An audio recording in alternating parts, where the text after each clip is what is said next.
Good Friday evening, everybody. A night of high school football coming your way. Kind of an important night, too, as we bring you the semifinal round of Class 9B featuring the number one and overall top-seeded, top-ranked Sully Buttes Chargers hosting one more game this season and, a little bit on the line. The winner of this one, of course, going to the Dakota Dome. The Chargers were there last year, came up as runner-ups against Coleman Egan. Tonight, the one test standing in their way is the Faulkton area Trojans, a team that comes in at 8-2. Very tough test coming for Sully Buttes tonight. Tough test also, obviously, for Faulkton area. Should be a good one. We're glad to have you making yourselves a part of it, too. And thanks to our sponsors for making this all a possibility, too. Tonight's game covering from Oneida on KGFX is brought to you by Oahe Grain, also by the Corner Convenience Store, Sunrise Bank Dakota, Barber Chemical and Barber Farm Service, by Stewart & Daughters, Fearless Grain Marketing, Colson Farms, and the Blue Goose, by Doctors Hermanson and Swenson Dental, Venture Communications, Wilbur Ellis, Oneida Electric, Cone Ag, Brett Spray Service, Bank West, and Medicine Creek of Blunt. We'll hear announcements throughout from the South Dakota High School Activities Association as well. Tonight's game brought to you within the broadcast, as always, by the South Dakota Office of Highway Safety, the Boyd Kinzemius Agency, Teton River Traders Gun Shop in Fort Pierre, also by the South Dakota Attorney General's Office, Lynn's Dakota Mart, CHS Midwest Cooperatives, Bauman Lumber, and Wagner Auto in Pierre. The one place to go, and reminding you to keep up to date with the scores of tonight's game with the Wagner Auto scoreboard coming at the end of each of our quarter breaks here this evening. Nice night in Oneida. It's in the 40s. It's not as warm as it's been the last couple of weeks in the playoffs, but tell you what, 1 year ago tonight, there was ice on the field, and the entire city of Oneida banded together. They all brought their shovels and their leaf blowers and whatever they could do to thaw out the field, and they got a football game in that night. That won't have to happen tonight, but still a little bit cooler. But a perfect night for football. Sully Buttes and Faulkton area coming your way. Coming up in the pregame show, we'll take a look at keys to success. We've got a full slate of all the schedule of games, including those that are on the Dakota Radio Group. Got previews of upcoming action. We've got your starting lineups, all that and more coming up. We'll remind you that the broadcast of this playoff game is being authorized by special arrangement with the Board of Directors of the South Dakota High School Activities Association. We have our YouTube stream up and running. Subscribe to the KGFX 1060 YouTube channel. You can see and hear this game on YouTube.com through the Dakota Radio Group. With Jeff Duncan back in studio, I'm Brian Oakland. Let's take a 3-minute timeout, and we're back to begin our pregame show with a look around South Dakota. Some games already underway as our 9B semifinal pregame is coming back. As you listen to this postseason football contest on 1060 KGFX and DRGnews.com. Good luck, Chargers, from Oahe Grain Corporation in Oneida, your local independently owned and operated grain elevator. At home or in the field, find all the market information you need online at oahegraincorp.com. You can even get bid information by text. Oahe Grain, bringing the world's markets to local farmers with updates every day. For all your grain marketing needs, call Tim or Allen at Oahe Grain in Oneida today, 1-800-658-3654. The Corner in Oneida is a proud supporter of Sully Buttes athletics and youth activities. Stop by the Corner on your way out to support the Chargers for all of your C-store needs. Fuel, hot stuffed pizza, roaster chicken, and daily lunch specials. Plus snacks, beverages, and everybody's favorite, warm cookies. The crew at the Corner is proud of the hard work and determination our kids show in all of their school activities and wish them good luck in today's performance. From the Corner in Oneida. With convenient mobile text banking from Sunrise Bank, it's easier than ever to manage your money right where you are. Using just your message feature on your mobile phone, you can quickly check your account balances and review your transaction history. See how easy it is to keep up with your finances on the go. Sunrise Bank Dakota is a proud sponsor of Sully Buttes Athletics and Activities and wish the Chargers good luck in today's competition. Sunrise Bank Dakota in Oneida, member FDIC. At Barber Farm Service and Barber Chemicals in Oneida, they know farmers don't all have the same game plan. That's why they give farmers options, from what brand of seed they want to use to what features they want on their grain trailer. Barber Chemicals also provides custom spraying for ag chemicals and fertilizers, finding the best solution for your fields. Team up with the best. Barber Farm Service and Barber Chemicals in Oneida, a proud sponsor of Sully Butte Sports. Call 258-2708 or come see them under the big water tower south of Oneida. Virtually anything in your house or building that can run on electricity can run on propane. However, a propane-fueled home is less costly to operate than an electric home. Studies have shown that propane is cheaper, warmer, cleaner, safer, and more dependable than electric. Contact Stewart & Daughters in Oneida at 258-2647 today to learn more about the benefits of propane. Stewart & Daughters, a proud sponsor of high school sports and the Sully Butte Chargers. Need help in your grain risk management? How about getting better prices than the local grain prices? Look no farther than Fearless Grain Marketing. Contact Jeremy Frost today at 605-295-3100. Fearless Grain Marketing, helping producers make sales that make sense while buying fear and selling greed. Fearless Grain Marketing, helping farmers connect directly with end users to make better, higher price sales with offices at 2000 South 4th Street in Oneida and Brown Commodities in Gettysburg.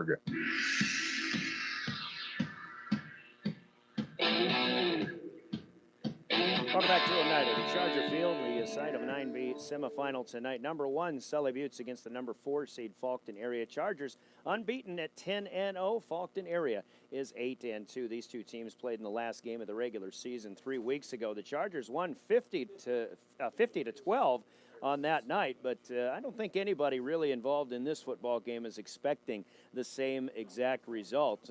Sure, the Chargers might be the favored team, but if they have a 38-point victory tonight, I think a lot of people would be very surprised by that. Faulkton area is going to make some adjustments, we're sure, and they're going to come in here and be a pretty good team. Faulkton area is a team that I like to say they fly under the radar. They bite teams when they're not expecting, and you look at the top 5 in the rankings all season long, you'll see some of the same teams all along, but the one team that, Faulkton's one of these teams that a lot of teams just don't want to play, especially when the season's on the line, and I think that could be something that this is a team that could jump up and bite the undefeated Chargers if they're not ready for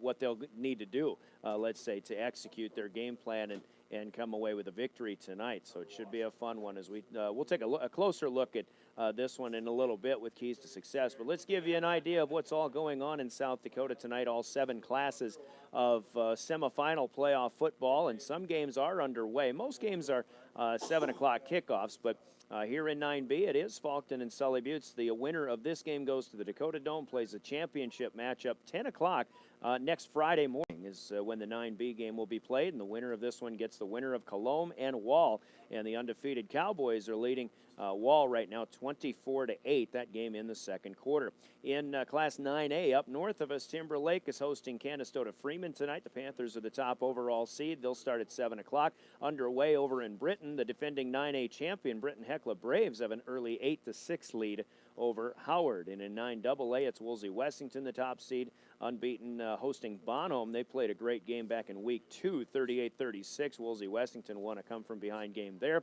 And on KPLO 94.5 FM, we're continuing to follow Kimball White Lake as the Wildcats are looking to upset another undefeated team. Last week it was Arlington Lake Preston. Tonight they're over in Garrettson to take on the Blue Dragons. Darren Boyle is there with that one. He'll call it the same time we have this one going as well. 11B, it's top seed Canton hosting Sioux Falls Christian, the defending champions. And in the 2-3 game, it's Bridgewater Emery Ethan hosting Mount Vernon Plankinton. In 11A, they're underway in T. T area and West Central are scoreless, I believe, after 1 quarter of play. And T area, the top-ranked team there. Del Rapids, the 7 seed, after an upset of Madison last week, is down at North Sioux City to take on Dakota Valley in a 7-3 game. In 11AA on River 92.7, Rod Fisher has the call of the Peer Governors looking to make a return trip to the Dakota Dome as they entertain number 4 Brookings. Governors beat Brookings 28-0 mid-season. The other game is number 2 Yankton, who just barely squeaked by Sturgis a week ago, and they're playing the upstart Huron Tigers in Yankton tonight.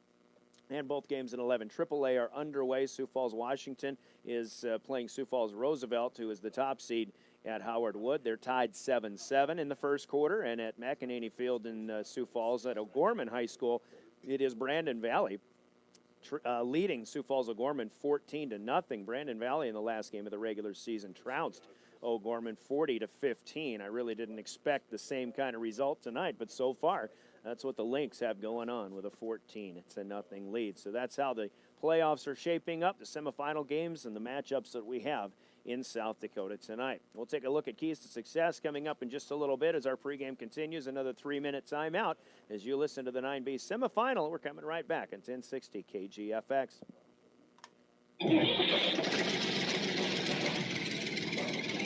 Colson Farms of Blunt proudly sponsors this broadcast of the Sully Buttes Chargers. High school athletics and activities are about learning life values, such as perseverance, commitment, and teamwork. Success travels in the company of very hard work, and it shows with the Chargers. Colson Farms wishes the Sully Buttes athletes the best of luck in your competition. In for the win, Chargers. The Blue Goose in Oneida is proud to be a sponsor of Sully Buttes High School and youth activities. The Sully Buttes Chargers' discipline and hard work shows on the field, on the court, and in their organizations. Best of luck to the Chargers in their competition tonight with more fans at the Blue Goose. Don't forget to stop at the Goose after the game. Meet your friends for a cold beverage and pizza. Everybody at the Blue Goose says good luck, Chargers. Touchdown, Chargers! First impressions mean a lot. A nice, healthy smile makes a great first impression. Dr. Pat Hermanson and Dr. Brent Swenson are masters of the healthy smile. They offer family dentistry in a warm, relaxed, patient-friendly office at 433 South Central in Pierre. New patients are always welcome. Call Dr. Pat Hermanson or Dr. Brent Swenson for an appointment at 224-5966, 224-5966, located at 433 South Central in Pierre. There's Thursday Night Lights, all of the weekend highlights too, but nothing beats Monday nights. With Monday Night Football on Venture High Def TV, you'll catch all the action this Monday, November 5th. Tune into ESPN Channel 21 as the Tennessee Titans head to Dallas and take on the Cowboys at 7 o'clock. Venture Communications, your home for ESPN and Monday Night Football. Call Venture Communications today for High Def TV service and more. 852-2224. The staffs at Wilbur Ellis and Highmore, Blunt, and Miller wish the best of luck to the area high school sports athletes, and they're proud to bring you this game. Learning teamwork and dedication now provides great lessons for life and their wish to successful season. Just like the success the team at Wilbur Ellis strives to help their customers achieve in their farming operations. Put them to work for you. Call Blunt at 962-6161, Miller 853-2382, and Highmore at 852-2220. Wilbur Ellis, ideas to grow with. Being a small farmer has never been tougher. Dan Wegmuller is a farmer and an American Family Insurance customer. So it's good that American Family Insurance covers just what I need, because our dream is to become a century farm, a farm that's been in our family 100 years, and pass this life on to the next generation. American Family Insurance. Insure carefully, dream fearlessly. Contact the Boyd Consumius Agency, Inc. in Pierre and Phillip. American Family Mutual Insurance Company, SI, and its operating company, 6000 American Parkway, Madison, Wisconsin, 53783.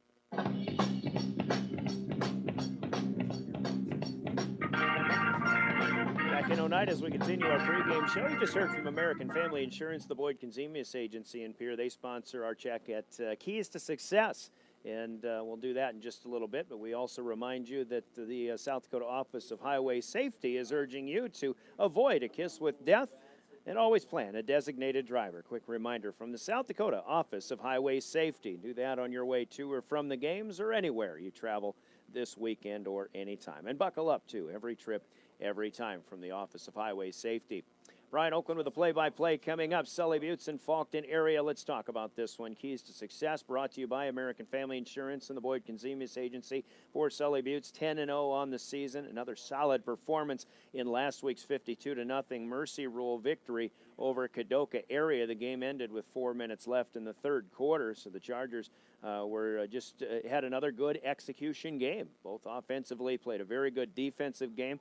and a game that was probably a little tougher still than what the final score may have indicated. Chargers have this idea in their heads, though. You have to think of unfinished business. Last year they get to the Dakota Dome, they come up short to Coleman Egan, and that was a year ago. But getting back there, again, is now one step closer. They've got one test to go, and that is, of course, these Faulkton area Trojans. 50-12 the last time these two teams met, which was just 3 weeks ago. Like we said earlier, don't expect that to happen again in that wide open of a score. Obviously, the Chargers are going to be favored, and they're going to have to play well enough to make sure that, like we said, I think execution is going to be the big key for Sully Buttes all night long. And when we talk about keys to success, what's that going to take? Obviously, I think they're going to have to just try to keep moving those chains. Faulkton area is going to try to make some defensive adjustments from the things that didn't work so well from them a few weeks ago. Sully Buttes may have to mix things up a little bit more and get some good balance, both running and passing. We've seen good balance. They had Sully Buttes had a great running game against Hitchcock-Tulare a couple of weeks ago in their first round win. Last week against Kadoka, they took to the air and made some plays through the air quite a bit. And Nick Whitler and his receiving corps, I think, probably going to be ready to make some more plays through the air. Although the weather could be obviously a little bit different than what the kids have been used to the last 2 or 3 weeks. Granted, at the end of the regular season, there were several cool nights like this, so it's nothing that the boys out there haven't experienced so far this year, but it still might be an adjustment that needs to be made. We're looking at a cool night in the 40s. The wind, there is a breeze blowing a little bit. It's supposed to be out of the west-northwest tonight, but maybe not much more than 10 miles an hour at any given time, until maybe some rain starts to fall. There is some rain in the forecast that might begin about 8 or 9 o'clock tonight, so depending on how this game goes, especially things could get a little bit slippery as far as with moisture and things like that a little bit later on in the evening too. So we'll see how that plays into this game. For the Faulkton area Trojans, keys to success in their 8-2 season, they lost to Warner at home 18-16 back in the second week of the season. Then they run off 5 games in a row until they lose at home to Sully Buttes in their last game of the regular season. If you think about that, Faulkton area is actually unbeaten on the road this season, and that's where they are right now, here on the road in Oneida. Faulkton area, like we said before, seems to fly under the radar. It's a team that'll they'll beat teams and they'll play teams tough when you expect them to be a big underdog. Faulkton area comes up and shows their worth, and I think that saying that, it means they probably embrace the role of the underdog coming into this one. Obviously, the team with not as much to lose as maybe what a Sully Buttes might have. 2 solid playoff wins. Last week they defeated Burke 36-15, and before that, the solid win over Langford area 40-8. But again, they're going to have to execute much better in this game than they did in the last time they met this team, this Sully Buttes team, if they want to get to the Dakota Dome. Faulkton area, by the way, trying to get to the Dome for the 4th time in their history. They're 0-3 once they get there. They've lost to Freeman in 1981 and to Freeman again in 1998. They lost to Hamlin just 4 years ago, 34-8 in the 9B championship. So Faulkton area, in their recent past, they've been to the Dome. Sully Buttes obviously trying to get back there for the 3rd time in the last 4 seasons. Well, as far as getting to the Dome, the Chargers are 1-4 once they get there, but that doesn't really matter. What matters is the game, obviously, coming up tonight with the Chargers hosting Faulkton area. If Faulkton area is going to come up big, like we said, they need some execution. They're going to have to get some 3rd down stops. They're going to have to force the Chargers into punting situations, keep the ball out of their hands, and probably going to need a big play or 2 on defense if you're Faulkton, maybe even a big play on special teams if you're going to come up and pull the upset here in Oneida tonight. Keys to Success are sponsored by the Boyd Conzemius Agency in Pierre and American Family Insurance. Let's take a 2-minute break, and we've got starting lineups coming up next as we get closer and closer to the kickoff of the 9B semifinal here with Sully Buttes and Faulkton area on KGFX. Best of luck, Sully Buttes Chargers, in today's competition from Oneida Electric in Oneida. Give Oneida Electric a call for all of your plumbing, heating, and cooling needs. The summer heat can be sweltering, and we know how cold South Dakota winters can be. For year-round comfort and heating and cooling efficiency, an electric heat pump can save you money. Ask the folks at Oneida Electric about replacing your current system with an electric heat pump. Oneida Electric. Call them at 258-2555. Family owned since 1949. Koenig of Oneida and Pierre has always offered great service to the growers they serve. Koenig focuses on one thing and one thing only, providing our customers with the products, services, and attention to detail that each farmer needs to succeed. Farm by farm and one customer at a time. For your individual needs of custom spraying, liquid or dry fertilizer, chemical application, soil sampling, seed sales, or treating, stop in and see an agronomist at Koenig, with offices located in Oneida and Pierre. Brett Spray Service in Oneida is proud to support the Sully Buttes Chargers in all their school athletics and activities. The staff at Brett Spray Service has served the Oneida area for over 20 years, and they appreciate your continued business. For all of your aerial application and crop spraying, remember to call Brett Spray Service in Oneida at 258-2743. Good luck, Chargers, from your fans at Brett Spray Service in Oneida. The key to a successful hunt begins at Teton River Traders Gun Shop in Fort Pierre. They carry a large variety of reloading equipment, cleaning supplies, and firearms accessories. They also sell and deliver Liberty gun safes. See Teton River Traders Gun Shop for all your gunsmithing needs, including custom-built firearms. Stop in today. Teton River Traders Gun Shop, located west of Highway 1434 in Fort Pierre.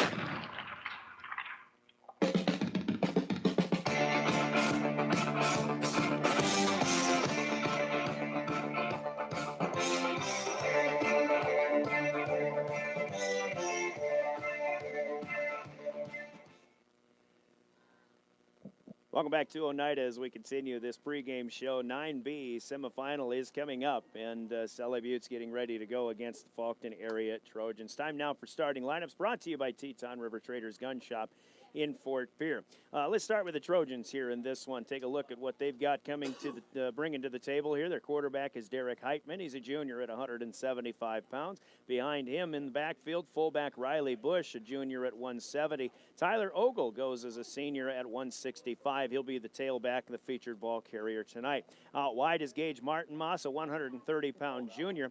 Along the line, it's anchored by Alex Aesop, who is a senior at 180 pounds. He's at the center spot. The left guard is Tegan Hadrick, a 240-pound sophomore. The right guard, Trevor Boss, a 75-pound senior. Jaden Melius is a tight end at 210 and a senior, and Gage Carter, a 185-pound junior, the other tight end on offense. Defensively for the Trojans, they bring in Nick Schlechter as a defensive tackle. He's a sophomore at 270, along with Riley Bush. The ends will be Jaden Melius and Gage Carter. Trevor Boss is a linebacker with Tyler Ogle on the outside. Alex Aesop, the middle linebacker, and the defensive backfield includes Gage Martin Moss and Derek Heitman. The safety, their kicker and punter, will be Jaden Melius. For the 8-2 Faulkton area Trojans, their head coach is Shane Gaditz, assisted by Chad Spicer, Dylan Mickelson, and Dwight Hossel. For the hometown Chargers of Sully Buttes, going this way, Nick Whitler, the all-everything quarterback for them, a 165-pound junior. Tailbacks are Morris Hofer at 200 pounds and a senior, behind Mackenzie Weinheimer, the fullback, a 185-pound senior. Sebastian Frost starts as a wideout at 160 and a senior. On the line, Jet Lamb is in the middle, the center at 270 and a junior, with Jack Mercer on one side at a guard spot, 185 and a senior. Jesse Shaw, a 190-pound freshman, is the other starting guard. And the tight ends include Cameron Ogle, who had a huge game against Kadoka area a week ago, 215-pound senior. Grant Johnson is the junior at 180 as well. On defense, Jesse Shaw and Jet Lamb are in the middle of the defensive line with Mackenzie Weinheimer and Jack Mercer, who comes in, is also a defensive end. The linebackers are Morris Hofer and Braden Perry, a 160-pound senior on the outside, around Cameron Ogle, the middle linebacker. Grant Johnson, Sebastian Frost man the corners, and Nick Whitler is the free safety for Sully Buttes. Chargers are 10-0 on the season, top seeded, top ranked in Class 9B, head coached by Mark Seffner, assisted by Tom Moore, Brian White, and Ben Minahan. Your Teton River Traders starting lineups from Teton River Traders in Fort Pierre. Another starting lineup to give to you is the naming of tonight's game officials, and our game officials, or the law on the field, are brought to you by the South Dakota Attorney General's Office and their Consumer Protection Division, and we'll tell you who the guys in stripes are after this important message from the AG's office in Pierre. And now, ladies and gentlemen, let's meet the starters for tonight's contest. First, the defense for the visiting Trojans.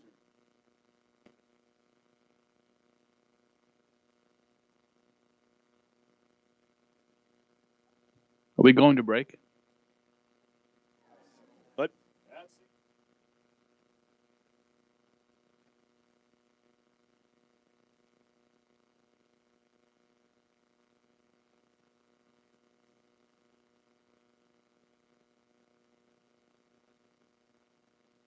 defensive.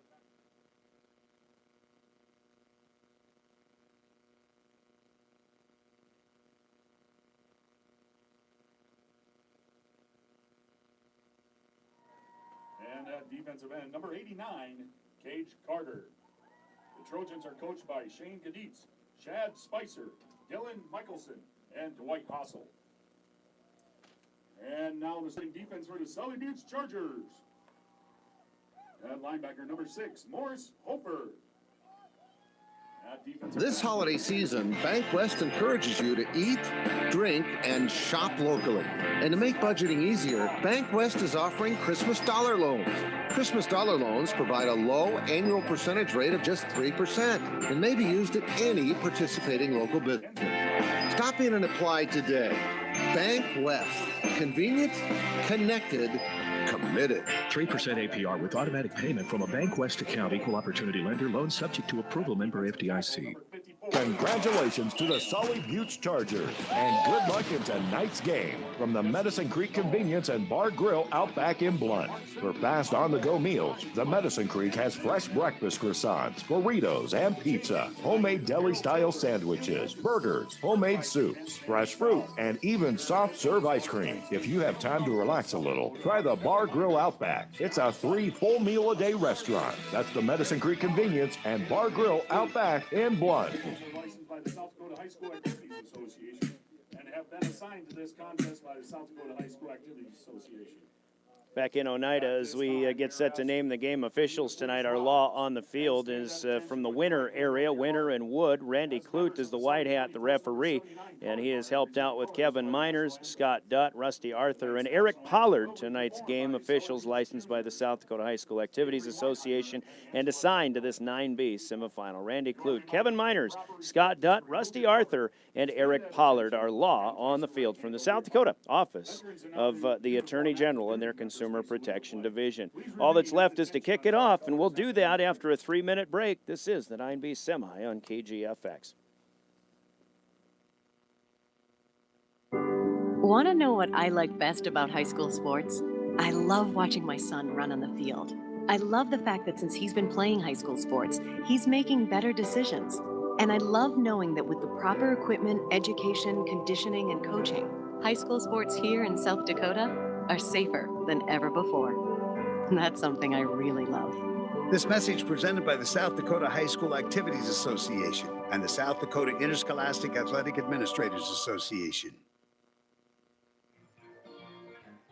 Good luck, Chargers, from Oahe Grain Corporation in Oneida, your local independently owned and operated grain elevator. At home or in the field, find all the market information you need online at oahegraincorp.com. You can even get bid information by text. Oahe Grain, bringing the world's markets to local farmers with updates every day. For all your grain marketing needs, call Tim or Allen at Oahe Grain in Oneida today, 1-800-658-3654. The Corner in Oneida is a proud supporter of Sully Buttes athletics and youth activities. Stop by the Corner on your way out to support the Chargers for all of your C-store needs. Fuel, hot stuffed pizza, roaster chicken, and daily lunch specials. Plus snacks, beverages, and everybody's favorite, warm cookies. The crew at the Corner is proud of the hard work and determination our kids show in all of their school activities and wish them good luck in today's performance. From the Corner in Oneida. With convenient mobile text banking from Sunrise Bank, it's easier than ever to manage your money right where you are. Using just your message feature on your mobile phone, you can quickly check your account balances and review your transaction history. See how easy it is to keep up with your finances on the go. Sunrise Bank Dakota is a proud sponsor of Sully Buttes Athletics and Activities and wish the Chargers good luck in today's competition. Sunrise Bank Dakota in Oneida, member FDIC. At Barber Farm Service and Barber Chemicals in Oneida, they know farmers don't all have the same game plan. That's why they give farmers options, from what brand of seed they want to use to what features they want on their grain trailer. Barber Chemicals also provides custom spraying for ag chemicals and fertilizers, finding the best solution for your fields. Team up with the best. Barber Farm Service and Barber Chemicals in Oneida, a proud sponsor of Sully Buttes Sports. Call 258-2708 or come see them under the big water tower south of Oneida. Welcome to Lynn's Dakota Mart. Check out their selection in the meat, produce, and deli department, as well as the rest of the store. The freshest and best quality in the area. Don't see what you need? Just ask. Their friendly staff is more than happy to help in any way possible. For any gathering, large or small, Lynn's Dakota Mart is there for you. Special orders and requests, too. Smart grocery shopping takes a little TLC. Lynn's Dakota Mart. Thrifty, local, and convenient.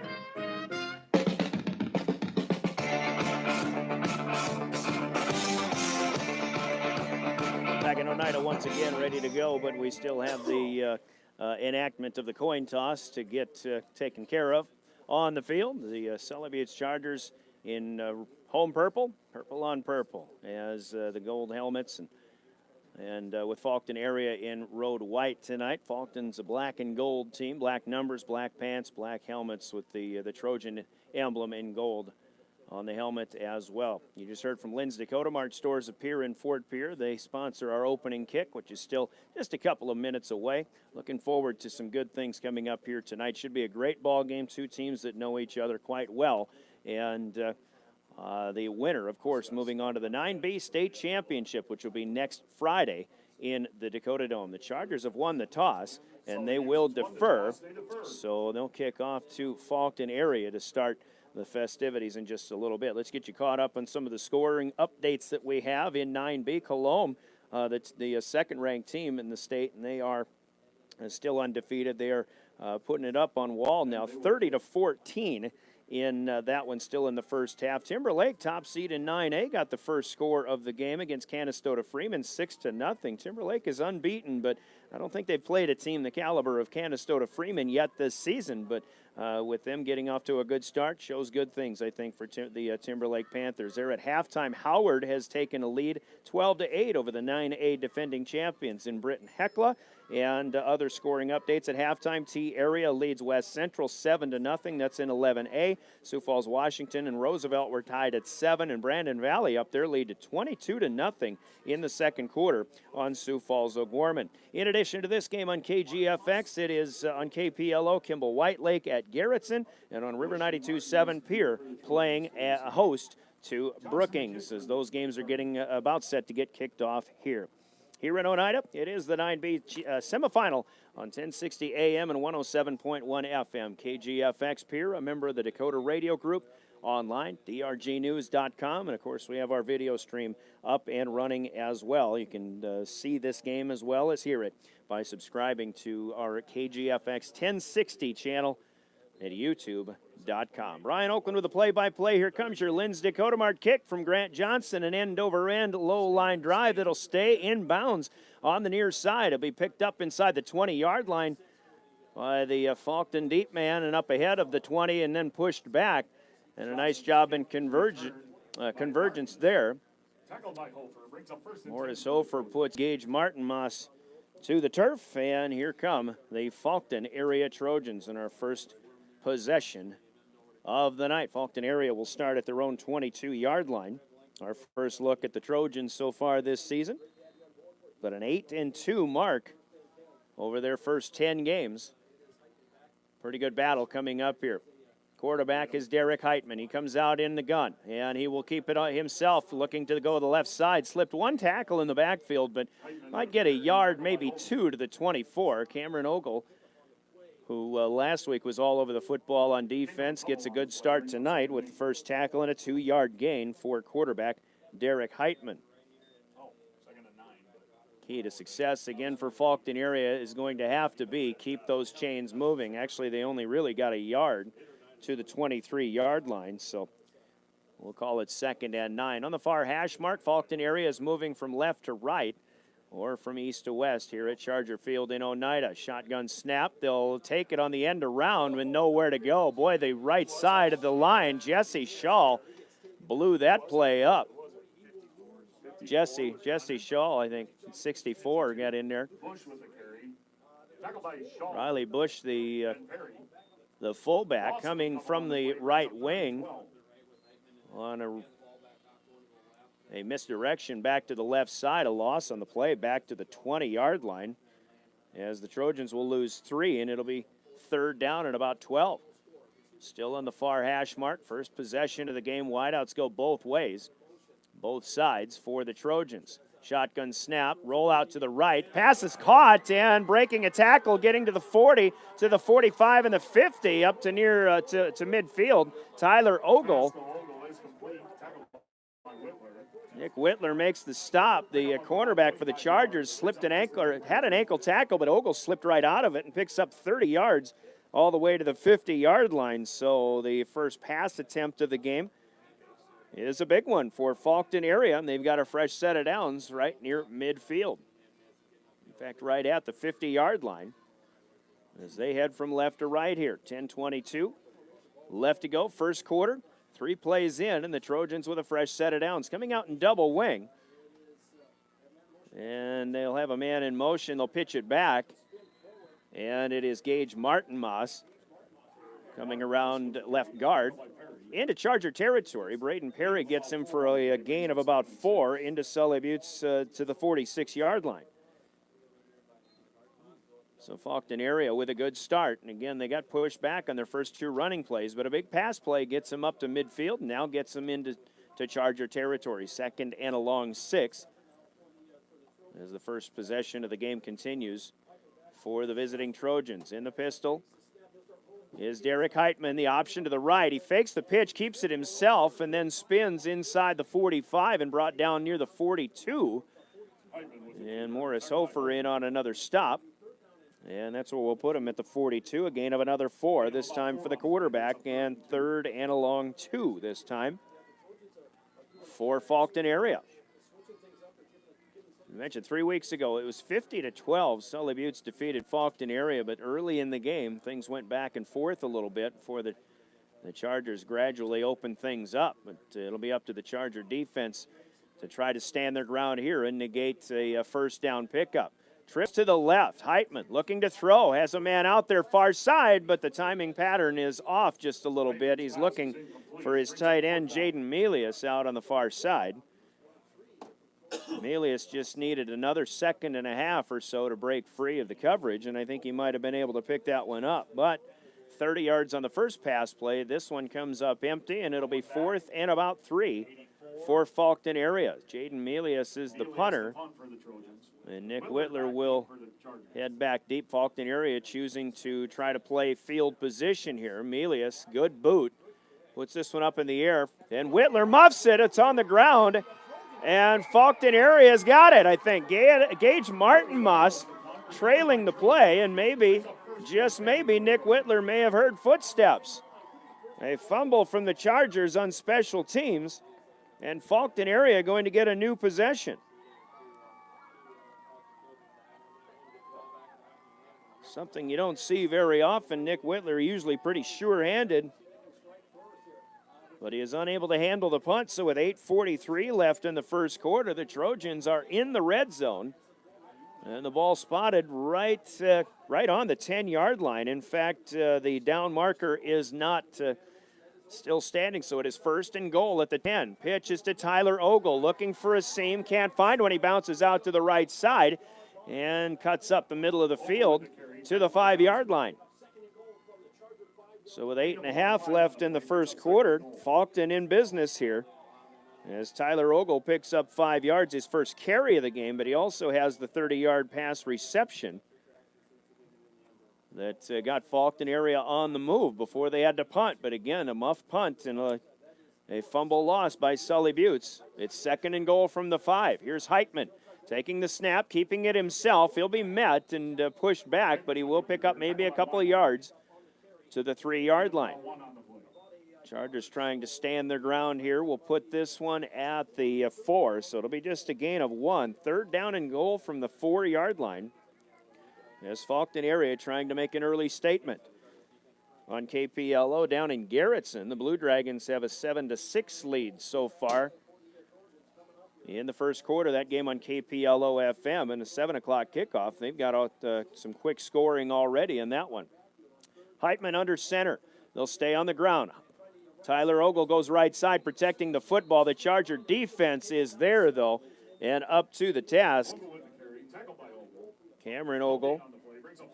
Jet Lamb also in the vicinity. And now 4-down territory, presumably, for Faulkton, as Tyler Ogle got pushed back to the 5-yard line for a loss of 1. Tyler Ogle, the tailback for Faulkton area. Of course, Sully Buttes is Cameron Ogle, Tristan Ogle as well. These two schools not too far away from each other. Big play here for the Trojans. 4th down and goal from the 5-yard line. Derek Heitman will take a shotgun snap. He's just keeping it himself straight ahead, looking for a push. In the spin move, where's the football? Touchdown, Faulkton area. They had to sort out the scrum, but Derek Heitman scores from 5 yards out, and Faulkton area strikes first. Nothing fancy on a 4th down play. Heitman took the shotgun snap, and he just tried to follow his blockers. The big guy on the right side, it looked like the right guard, who would be, well, in this case, Trevor Boss. They've got the bigger size on the left guard spot in Tegan Hedrick, but it's a 5-yard touchdown run. Now a 2-point conversion attempt as Tyler Ogle will empty the backfield, and Heitman goes on the sneak, but there's a flag on the field, and this play never happened. So a false start going to push him back 5 yards, and they'll have to try about a 7.5-yard 2-point conversion. First penalty of the game here, but again, an opening drive by Faulkton area that was kept alive after they punted. Nick Whitler muffed the punt, and Faulkton area, I believe it was Gage, well, it might have been Ogle, actually, now that I think about it, Tyler Ogle, who fell on the loose football. So a 7-yard conversion attempt. Wide receivers are 3 times to the left side. They'll throw in that direction, and an underneath route, and it is caught, and making a streak to the pylon, and Faulkton area has it. I didn't see who caught the football, but it might have been Ogle coming out of the backfield. At any rate, Faulkton area will strike first with a 6:42 left in our first quarter of play. A nice time-consuming drive, and the Trojans lead the Chargers 8-0. Sully Buttes will get the football when we come back after a Faulkton kick in 30 seconds on KGFX. Virtually anything in your house or building that can run on electricity can run on propane. However, a propane-fueled home is less costly to operate than an electric home.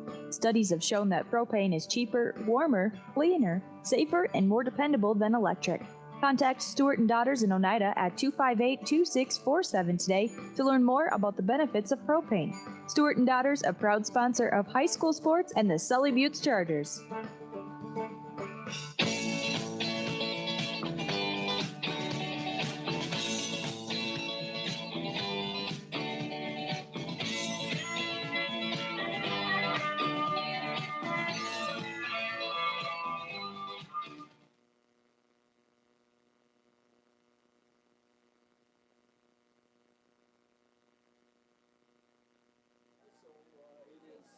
Back in Oneida, the kickoff by Faulkton area.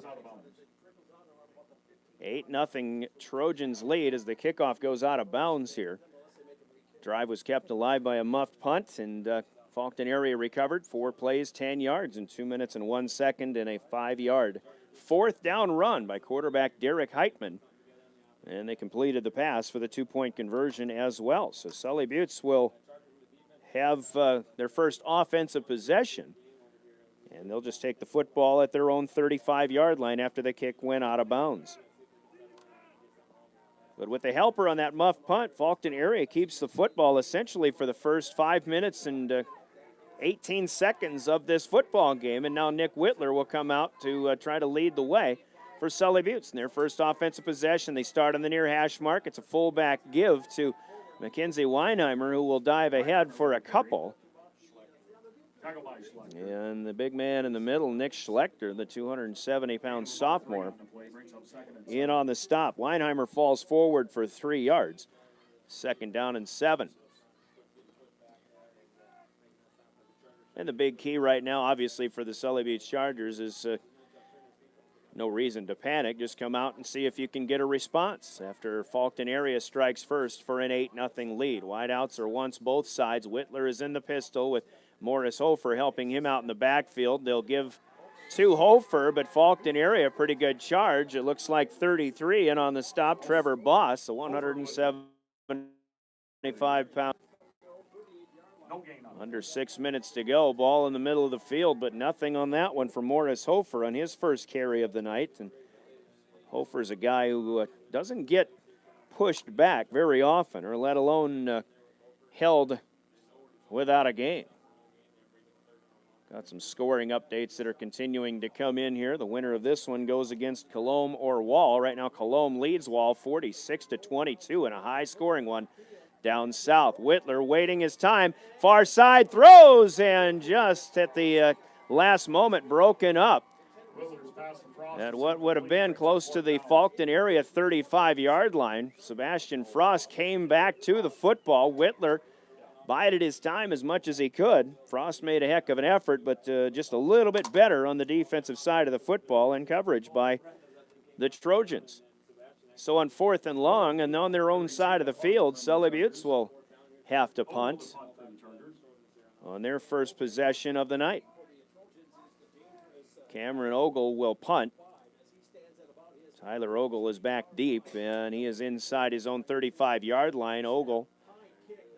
Cameron has this one bounce on the sideline just inside the 40-yard line. Looks like it'll be at about the 39. So not the best punt that Ogle has had this season, but it will start Faulkton back on their own side of the field at the 39-yard line. 5:13 to play, first quarter, 8-0, Faulkton area. And as we switch possessions here, give you a couple of scoring updates. We mentioned Colombe leading Wall 46-22. That game's still in the second quarter. T area in 11A is leading West Central 14-0. Sioux Falls Christian strikes first at number 1 Canton in 11B, 8-0. And Canastota Freeman has a 14-6 lead now up at Timberlake. Flea flicker on first down. Heitman down the middle of the field, and he will overshoot his tight end as Gage Carter had no chance to catch up to that one. Handoff to Tyler Ogle, and boy, for Faulkton area, if they're looking to pull out any stops or come up with fun plays to try, they go with that flea flicker on first down. Chargers didn't bite, but the overthrow really didn't allow that play to be successful anyway. 8-0 Trojans, 5:07 to go, first quarter. And Heitman again. Another throw. Out to the far side, Tyler Ogle has it, spins and slips out of a tackle. He crosses the 45-yard line, run out of bounds, maybe at the 47. It will be short of a first down, maybe 2 to go. Well, depending on the spot, let's call it the 46, and that'll be a gain of about 7. Heitman to Ogle for the second time tonight, but again, that's the second time in as many receptions that Tyler Ogle has been able to slip a tackle and get some better yardage. The first time he actually went for 30 yards. This time the Charger back end of the defense was able to minimize the damage. But it is third and 3, let's call it. Heitman's still in the gun, and he'll keep it this time, but the Chargers get in and break it up. We're going to have a flag thrown. Mackenzie Weinheimer gets in there from the defensive line. We've got 2 flags, but I think they probably both saw the same thing, and I'm going to assume it to be a holding penalty until Randy Clute tells us differently, as Faulkton area may have to get pushed back. We do have holding Faulkton area, but 4th down will be brought up. The Chargers decline it, and it is a loss on the play of a yard back to the 45-yard line. So Heitman, who had that keeper for 5 yards for the touchdown, they basically tried the same play just to the other side, and Mackenzie Weinheimer with a big defensive play. Jaden Melius into punt for the 2nd time. His first one was muffed. We'll see what kind of kick he gets in here. Another nice punt, and Whitler has a clean grab on this one inside the 20-yard line, coming near side. 25 cuts back, and he'll be brought back down at the 25-yard line by Tyler Ogle.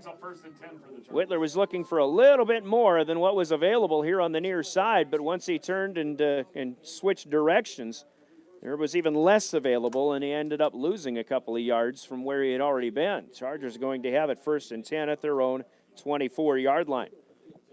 Second possession of the night. Charger offense was all on the ground in their first possession. They did try a 3rd and long pass play, but a play that was broken up by the Trojan defense. Trojans again are leading 8-0 here. Whitler under center, I formation, fake it to the fullback. Now the option pitch is out to Morris Hofer, who's got running room. 25 to the 30, 35 up to the 40, run out of bounds near there. And a good gain here for Sully Buttes out on the far side. Gage Carter got to him to push him out of bounds, but nice gain, 16, in fact, from the 24 up to the 40-yard line, and a 1st down here. That is something that the Chargers probably needed this early in the game just to get in the flow of their offense. We'll see if that helps them out a little bit in a fresh set of downs. Pierre Governors have struck first at Hollister Field in Pierre. They lead the Brookings Bobcats 7-0, still in the first quarter. Here it's 8-0 Faulkton area with Sebastian Frost in motion from left to right. Fake to the fullback. Whitler kept it himself, but then he went back up into the middle of the pile and really nowhere to go. Almost looked like Hofer was trying to sell another option pitch, but Whitler just had ideas of staying straight ahead. He'll pick up a yard to the 41, 2nd and 9. Nick Whitler's first keeper of the night. 8 down, 4 to go here in this first quarter of play. We'll try to keep you as updated on scores as possible throughout this broadcast. The winner goes to the state championship 1 week from today. It'll be at 10 o'clock Friday morning in Vermilion next weekend. Whitler on 2nd and 9. Deep drop and a delayed handoff. He gives it to Hofer, who runs hard. Crosses the 40 to the 45, brought down at the 46. That'll be a pickup of 5, and it'll set up 3rd and about 4 for the Chargers.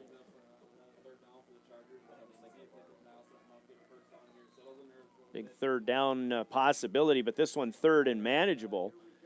Last time they had 3rd down, they tried to go on a long passing route with Whitler rolling out to the right. Now the ball just inside the near hash mark. Chargers in purple on purple again, moving from right to left, west to east here. If there is a breeze to speak of, it is more at the Chargers' back right now. Play action for Whitler, looking for Ogle. Now he goes down the middle of the field, and wide open is Sebastian Frost at the 25, 10, 5, touchdown.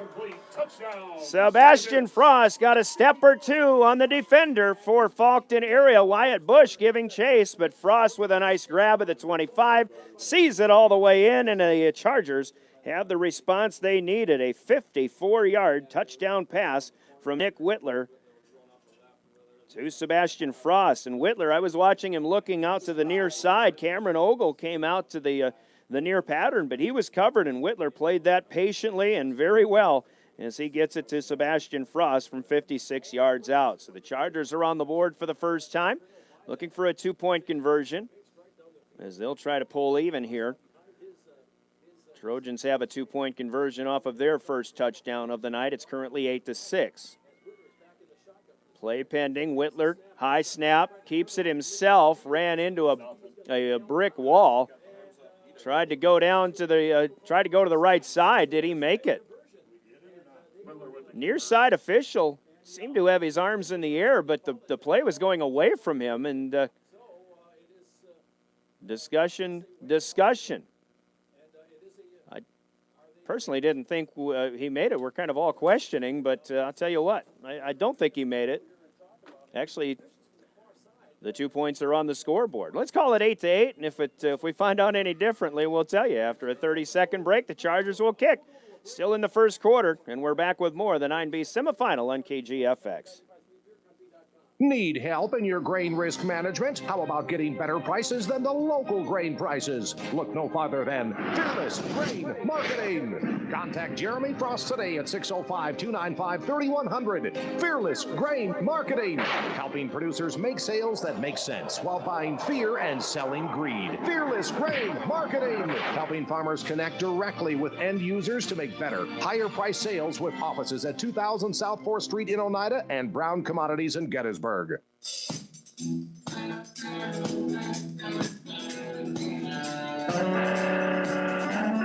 we never saw anything different, so the 2-point conversion stands as Sully Buttes gets a 54-yard touchdown pass from Nick Whitler to Sebastian Frost. Whitler with the keeper.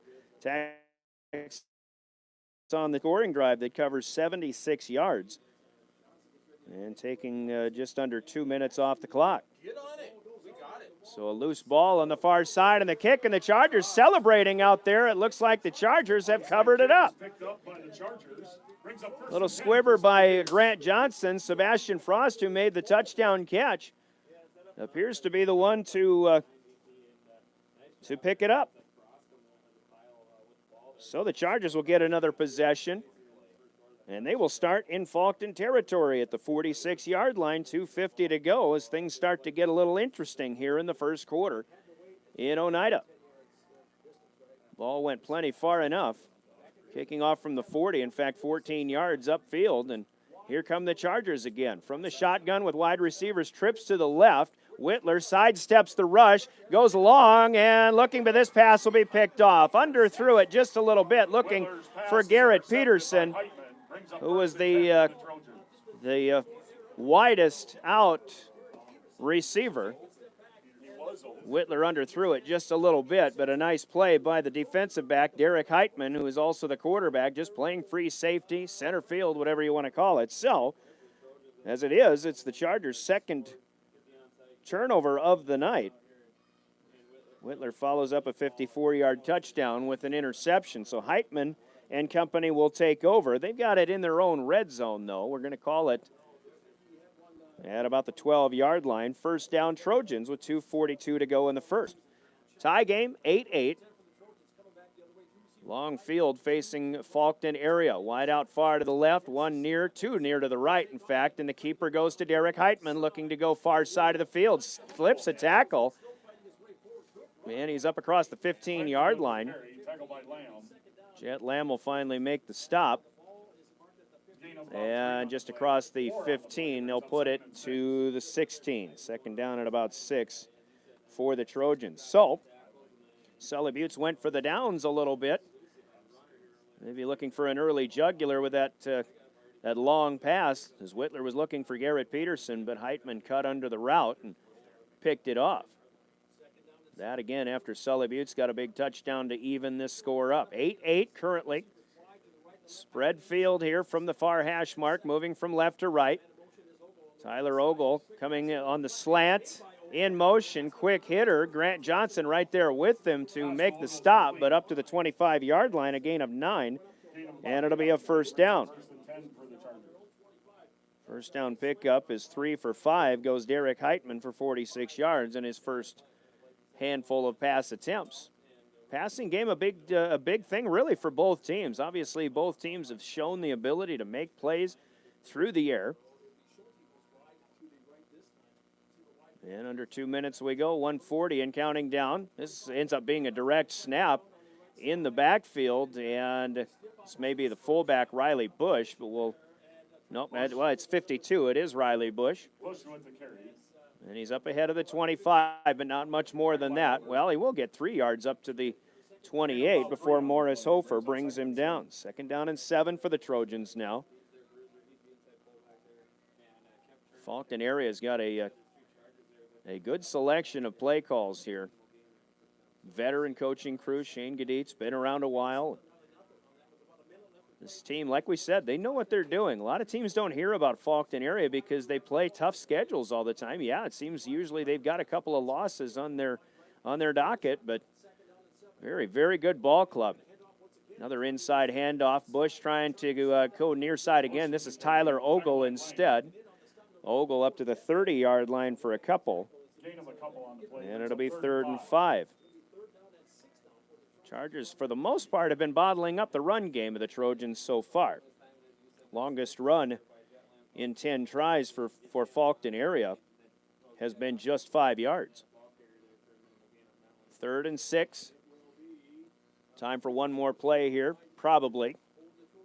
In the first quarter, an 8-8 tie. 12 seconds and counting down. Heitman has the snap, has his man Melius out on the far side. He'll be tackled by the legs by Sebastian Frost. Good job there, but up across the 35-yard line, looks like a first down on what will be the final play of the first quarter. And we've got 5 seconds to count down, but up to the 37-yard line, a gain of 7 from Heitman to Melius, his first catch of the night. And on the Wagner Auto scoreboard, our score at the end of 1 is all knotted up. Faulkton area 8, Sully Buttes 8. Wagner Auto Company of Pierre is the one place to go. All of their inventory is available online at WagnerAuto.com. Let's take a 60-second break. We'll go to quarter number 2 as we play the 9B semifinal. Sully Buttes and Faulkton on 1060 KGFX and DRGnews.com.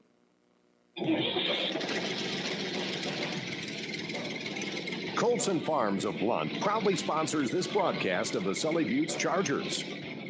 High school athletics and activities are about learning life values, such as perseverance, commitment, and teamwork. Success travels in the company of very hard work, and it shows with the Chargers. Colson Farms wishes the Sully Buttes athletes the best of luck in your competition. In for the win, Chargers. The Blue Goose in Oneida is proud to be a sponsor of Sully Buttes High School and youth activities. The Sully Buttes Chargers' discipline and hard work shows on the field, on the court, and in their organizations. Best of luck to the Chargers in their competition tonight with more fans at the Blue Goose. Don't forget to stop at the Goose after the game. Meet your friends for a cold beverage and pizza. Everybody at the Blue Goose says good luck, Chargers. Touchdown, Chargers!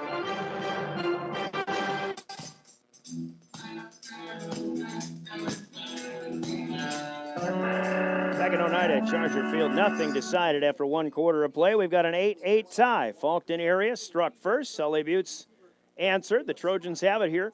1st and 10 at their own 35.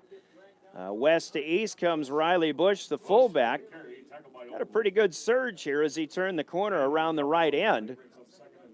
And that'll be to the 40. That's a pickup of 3, actually. I mentioned 1st and 10, 35. Should have been the 37.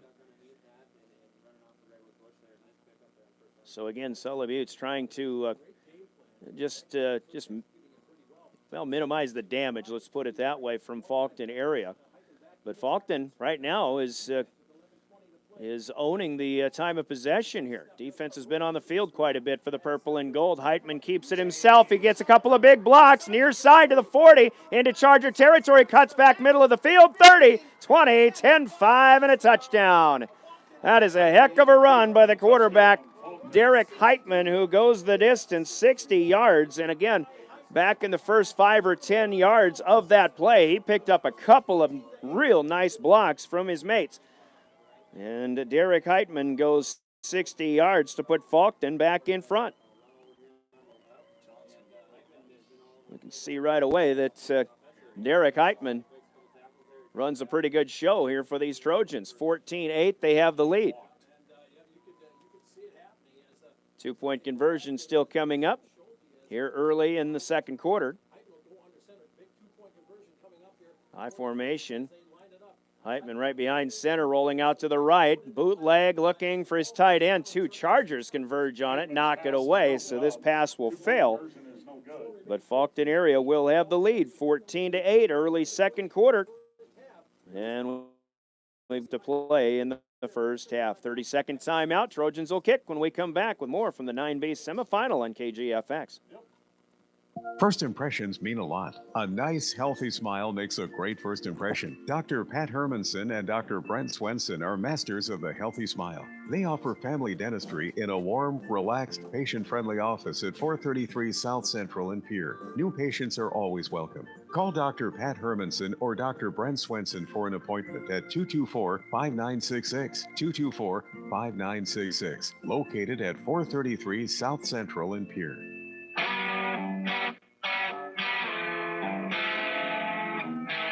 Back in Oneida, good drive by the Faulkton area Trojans as they run 7 plays and go 88 yards. This after a Derek Heitman interception of Nick Whitler on a long pass route. Heitman concludes the scoring drive with a 60-yard touchdown run. 2-point conversion, though, is no good. It's 14-8.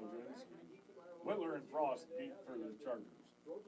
Dating back to the end of the first quarter into the second, possession covering a little over 3 minutes here in the first half.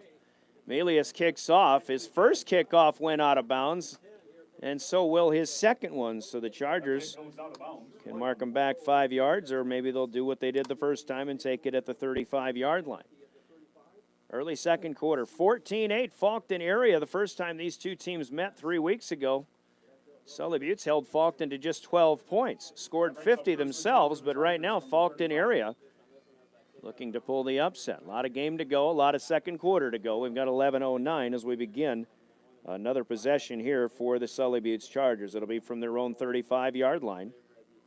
A couple of scoring updates. Pier Governors are up on Brookings now 14-0. That game in the second quarter. Bonham surprising Woolsey Wessington, the undefeated top-ranked team in 9AA, 15-0. That game in Woolsey, but Bonham just about beat them the first time they played this season. That was a long time ago, though. Nick Whitler, here we go for the Chargers. Inside handoff is faked. Whitler's got running room up to the 45 and the 50. Chargers looking to answer. 40, 30, 20. Nobody in front of Nick Whitler, and a one-play scoring drive as Sully Buttes comes right back 65 yards for Nick Whitler. So we've got a couple of running quarterbacks who are showing some good things here.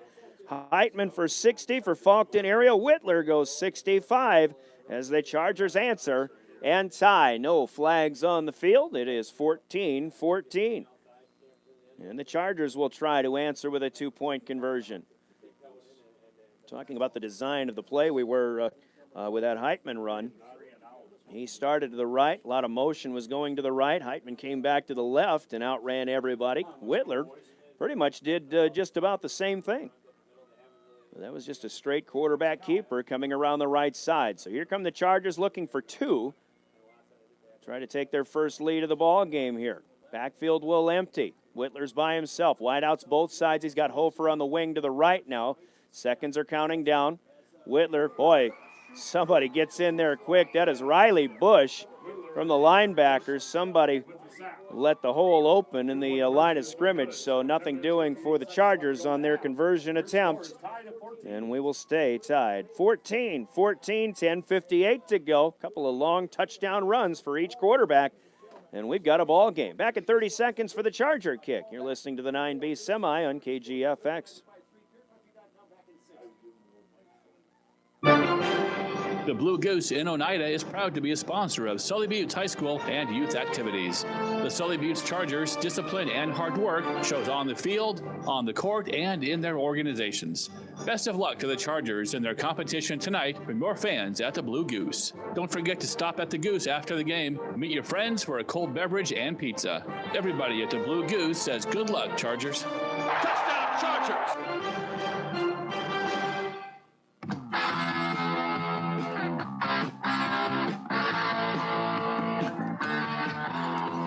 Well, the Chargers in this case say anything you can do, I can do better, as Derek Heitman's 60-yard touchdown run countered with a 65-yarder from Nick Whitler. Welcome back to Oneida. A couple of 2-point conversions were no good, and we've got a 14-14 tie. Already this game shaping up to be one that, well, we like to use the sports cliche, the team with the ball last might be the team that wins and moves on to the Dakota Dome. We'll find out. 10:58 to go, second quarter. Just a one-play scoring drive on that 65-yard run for Nick Whitler, covering about 11 seconds off the clock. So the Chargers will kick off. Grant Johnson went onside on his last one, and the Chargers recovered it, but then threw an interception. Johnson from left to right kicks this one away to the near side, taking it about the 17-yard line by Wyatt Bush coming up the near side. Ball's on the ground, but was he down? And the official on the near side says yes, he was. So a decent return by Wyatt Bush, the sophomore, up to the 39-yard line. That's where the Trojans will set up shop as they try to counter once again here. Faulkton certainly has stood their ground and has proven their worth coming in here to take on an undefeated #1 team in Sully Buttes. So Faulkton area will start 1st and 10 at just inside their own 40-yard line. Good ball game so far. This is what it's all about. Obviously, this is usually my favorite night of high school football. These are the best games. And Melius, I think, has a grab, but his right foot went out from underneath him, and his knee hits the turf as he's catching the football. So it will be a completed pass, but a loss of a yard. Back to the 38-yard line. And Derek Heitman showing his worth in the throwing game. Faulkton area has been using those quick passes to open some things up. They really haven't gotten a lot done on the ground tonight, but I think they've still done a pretty nice job of using the run to set up some passing plays as well. Even though they haven't had a lot of play action, what they've put in the air has been very quick, trying to beat that quick, athletic Sully Buttes defensive front.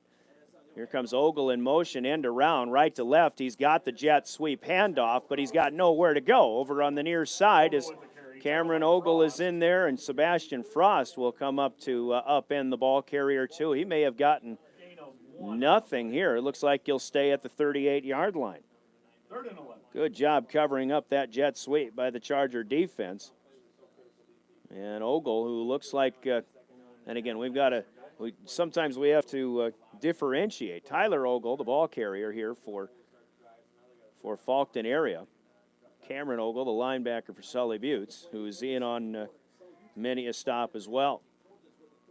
But Tyler Ogle seems to be quite a playmaker. Even though they've got the quarterback that can make some big plays too. Heitman is ready for the shotgun snap. 3rd and 11 and no play. It'll be a timeout called by Shane Gaditz and company. So a timeout on the field, their first charge timeout with 9:15 left to go, second quarter, and a 14-14 tie. We'll take a 30-second break, and we're back with more. 9B is in the semifinals on KGFX. There's Thursday night lights, all of the weekend highlights too, but nothing beats Monday nights. With Monday Night Football on Venture High Def TV, you'll catch all the action this Monday, November 5th. Tune into ESPN Channel 21 as the Tennessee Titans head to Dallas and take on the Cowboys at 7 o'clock. Venture Communications, your home for ESPN and Monday Night Football. Call Venture Communications today for High Def TV service and more. 852-2224.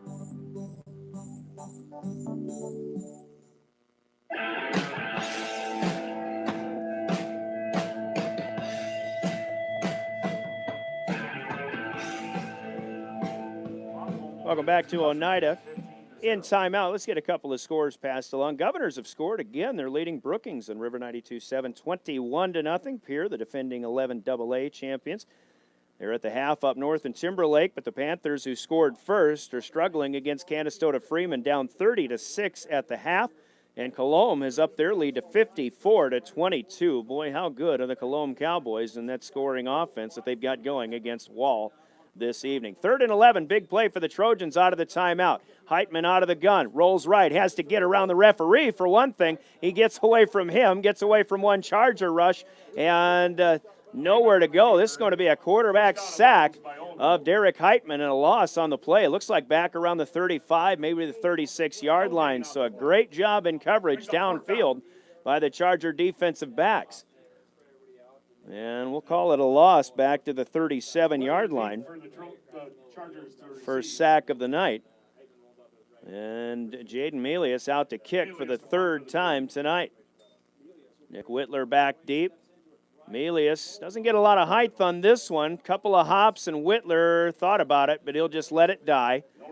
as Faulkton had a good rush coming. It starts at the 29-yard line. That's where the Sully Buttes Chargers will take over once again as the defense holds the Trojans to a 3-and-out.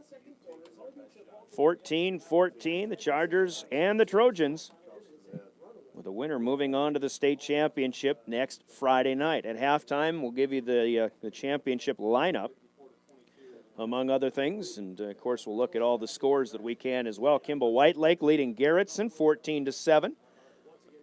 That game on 94.5 KPLO. Got good games all over the place here. This one, certainly one of the better ones. Sully Buttes will come out with trips to the right.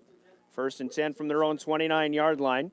Whitler, quick hitter pass is tipped up in the air, and it's picked off by the Trojans. I believe this is Tyler Ogle. Nope, it's Wyatt Bush inside the 20 to the 15. And somebody got a hand on that pass at the line of scrimmage, and the Chargers have something they probably haven't heard very the interception. But again, somebody makes that play by getting a hand on the pass to allow Bush to run underneath it. So Faulkton area in business again. We talked about keys to success. What's it going to take for Faulkton area to pull an upset? Well, inducing some turnovers was job number one, and now they've got it in the Sully Buttes red zone. Inside the 15, I'm going to call this the 12-yard line. 1st and 10, the down marker for first down still is standing. There's a fade pattern out to the corner and up and broken up. Trojan fans in front of us thought that ball was caught. I wasn't so sure it wasn't either, but Tyler Ogle unable to bring it down. Grant Johnson out there in coverage. So the incomplete pass will keep it 2nd and 10 from the 12-yard line. But Faulkton area coming up with big plays on defense here. Update the 11B semifinal. Bridgewater Emory Ethan leading Mount Vernon Plankinson 28-0. In the old Corn Belt Conference there. Double wing on the left side. Tyler Ogle in motion. He'll take the pitch, and Sully Buttes gets to him in the backfield. A tackle for loss. And again, Mackenzie Weinheimer getting in there quick. Mackenzie's been into the backfield a couple of times fairly quickly, but they will get a yard. Diving ahead by Tyler Ogle here. So it'll be 3rd down and 9 from the 11-yard line. And yes, they can get maybe to the 2 for a first down and still have room without scoring. Plenty of time to go. 8:10 left in the second quarter and a 14-14 tie. Teams have traded touchdowns. Faulkton 1st and 3rd with the scoring. Sully Buttes 2nd and 4th. Heitman looks to throw over the middle and overshoots and almost intercepted. Nick Whitler had that one come right in between the 1 and 0 on his chest. I just don't think he expected that ball to come right to him. The pass was overthrown by Heitman, looking, I believe, either for Melius or maybe Gage Carter coming over the middle, but I think Whitler thought that ball was going to be tipped, and that ball just got to him a little too quick. But he was pounding the ground, wishing he'd had that one, and maybe he committed the cardinal sin of looking upfield before he hauled it in as well, because he could have gone the distance perhaps had he caught that football for the pick. 4th and 9 from the 11. Faulkton area, another corner route on the fade, and this pass is off the mark and incomplete. So the Chargers, after the interception, a nice return by Wyatt Bush, will hold on defense, and Faulkton area will turn it over on downs. That's a pretty good point there, Mr. PA man. Chargers with 3 turnovers, but the first time Faulkton hasn't been able to capitalize, and the Sully Buttes Chargers will take over on their own 11-yard line. Not good field position, but this is a good news and bad news sort of situation. Chargers will bring Whitler out in the gun. He's got 2 receivers to the right. He wants to go quarterback keeper right up the middle. He is met. And this is Gage Carter who gets in there on the stop, just maybe a yard up to the 12. There was a hole early that Whitler probably thought he was going to be able to use and go for a big one, but that was not to be, as Gage Carter plugged it up quickly. So 2nd down and 9 for Sully Buttes. Checking the time, 7:20 to go. Chargers are taking their time in huddle. And they'll bring three receivers out to the right once again. Garrett Peterson joining Grant Johnson and Sebastian Frost. Whitler's in the gun again. Hofer, single setback, fake it to him. Whitler bounces out to the left, and Faulkton closes off the left side of the offensive line, too. 34, Alex Aesop, the middle linebacker, 180-pound senior, comes up with the stop. Aesop, by the way, is a state 152-pound champion wrestler. Whitler may have lost a yard. They're back to the 11 now. And outside of a 65-yard touchdown run, Nick Whitler hasn't been able to do much on the ground. This Faulkton defensive line and the linebacking core seeing a lot of these plays coming before they happen. Passing situation, but a dicey one at that. At their own 11-yard line, high snap, but Whitler able to haul it in. He goes to the left side. Pass is caught by Hofer at the 30. Hofer's got room to run to the 50, 40, 30. Giving chase is Tyler Ogle, 10-5, touchdown. 89 yards, Nick Whitler to Morris Hofer. The Chargers sent three wideouts to the left side.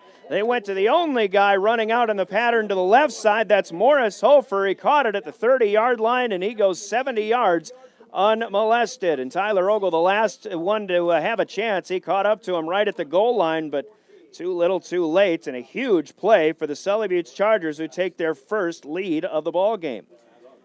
89 yards from Whitler to Morris Hofer. Hofer's first touchdown of the game. He's scored in droves in the two games of the postseason.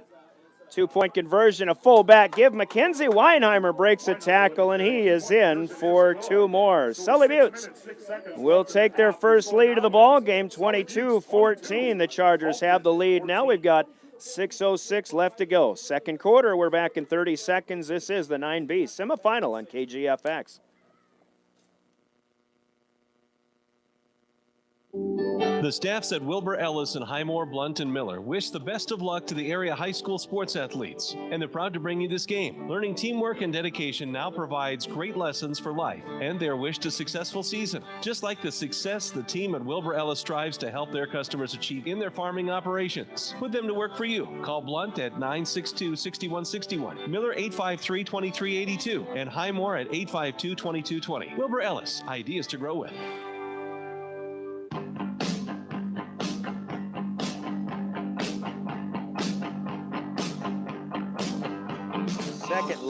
Second big play here by the Sully Buttes Chargers, and they take a 22-14 lead. 3 plays, 89 yards on this last possession, covering 1 minute and 43 seconds off the second quarter clock, but an 89-yard touchdown pass.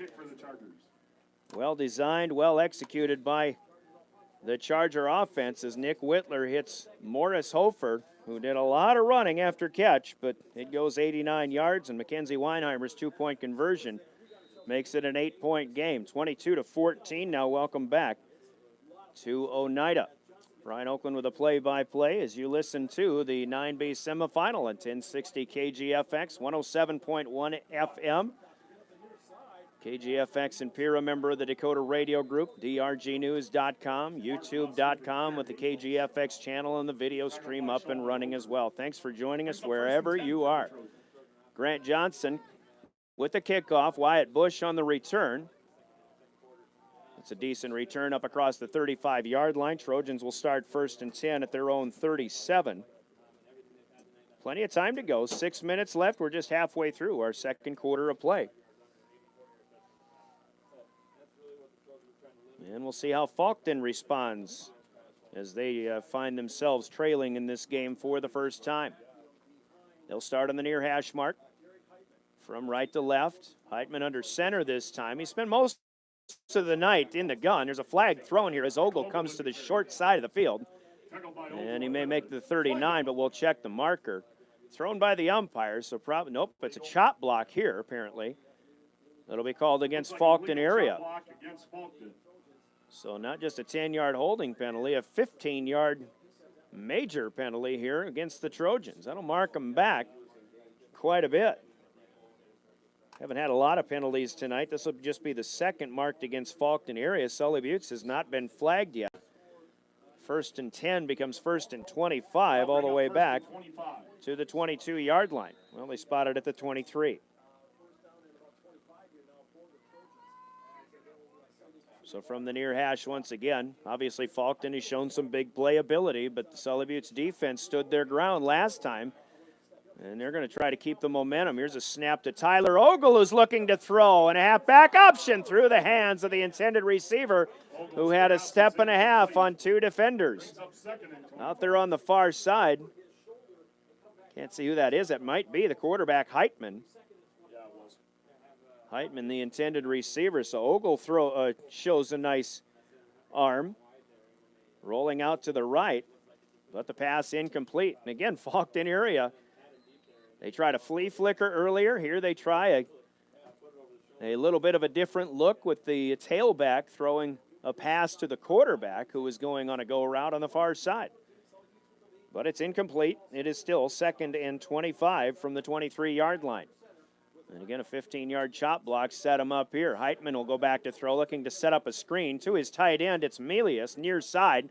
Not a lot of running room, but he'll get some modest yardage up across the 25, maybe to the 30. Ogle is there to push him out, Cameron Ogle. Braden Perry coming away from the spot as well. And it'll be a gain, let's call it the 34.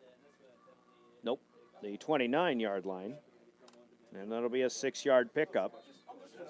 Melius' 3rd catch of the night, but hasn't had much to show for most of them.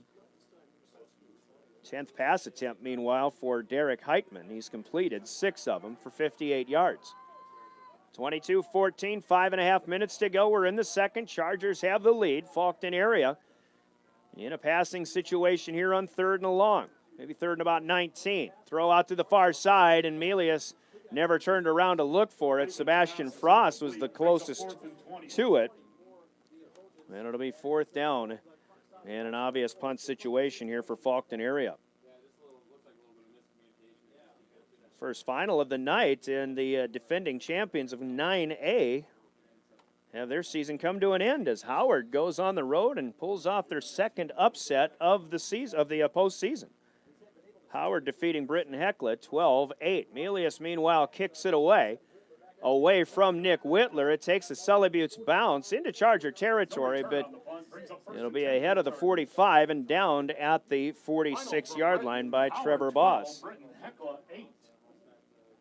So, Sully Buttes still has plenty of time, and 5:16 to go, 2nd quarter. And the Chargers have it with good field position.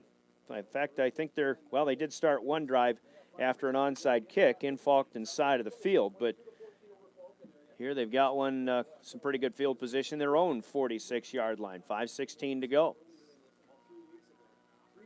So last year, Britton Hecla won an overtime game in the 9A championship in the Dakota Dome. This year, they'll come up 1 game short. Howard upended Warner last week in Warner. Here's Whitler in trouble, and a play that's blown up here. This is Alex Asoff, standout middle linebacker, gets in there. Whitler wanted to go on a quarterback keeper up the middle of the field. We're going to have an official's timeout. I think Whitler lost his shoe on the end of that play. And Whitler tackled for a loss by Asoff back to the 43-yard line, a loss of 3. Mentioned Alex Asoff. You know his athletic ability. He is the reigning state champion at 152 pounds in Class B wrestling.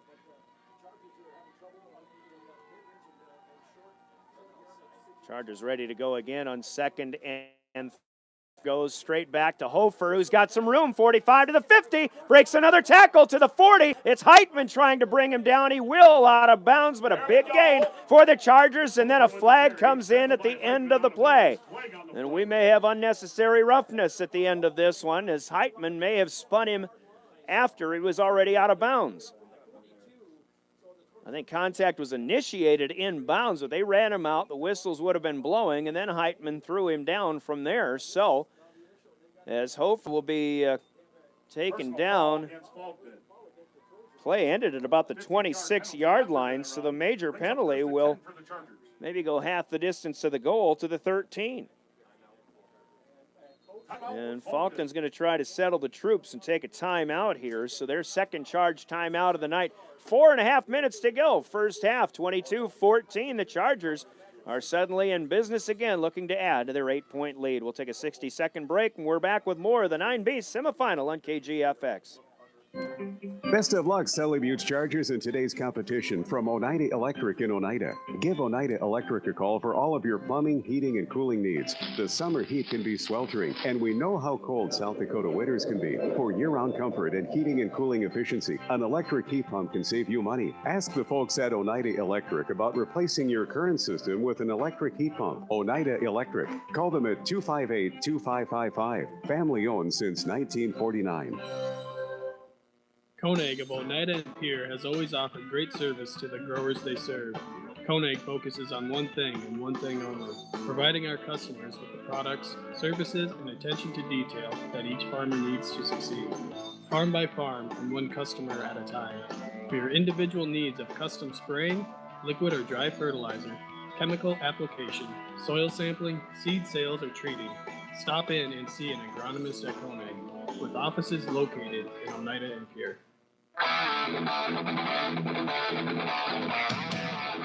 Welcome back to Oneida as we'll continue out of the timeout called by the Trojans on defense, trying to settle things down. Sully Buttes with a big play plus a personal foul. 1st and 10 at the 13-yard line. Morris Hofer with a first down give, spun out of a tackle for a loss, and he falls ahead. Looks like he'll get to about the, inside the 10. Let's call it the 9, and a 4-yard gain. The Chargers starting to pick up some momentum. It was a 31-yard gain by Hofer plus a personal foul that sent him half the distance to the goal, and that set him up at the 13 for Sully Buttes. Here with 4 minutes left in the first half now, 22-14. The Chargers have scored the last 14 points of this game. Looks like we got a Trojan here on the near side looking to get some attention from the training staff. Morris Hofer takes another one. Tackled by Schlechter. Big lineman Schlechter gets in there. Nick Schlechter on the stop, but not until Hofer gets 5 yards inside the 5 down to the 4. So 3rd and short coming for the Chargers. Hofer had a full head of steam by the time he got to the line of scrimmage that time. Again, I think that's a good indication maybe of the momentum that the Chargers are starting to build. It'll be a sneak here. Whitler will have the first down, but he wants more. 3 to the 2, maybe to the 1, but he will not get to the goal line as of yet. It'll be a first down for the Chargers, though, at the 1-yard line. Nice sneak there for Nick Whitler. Good job on the push with the offensive line. And Sully Buttes again in good shape here.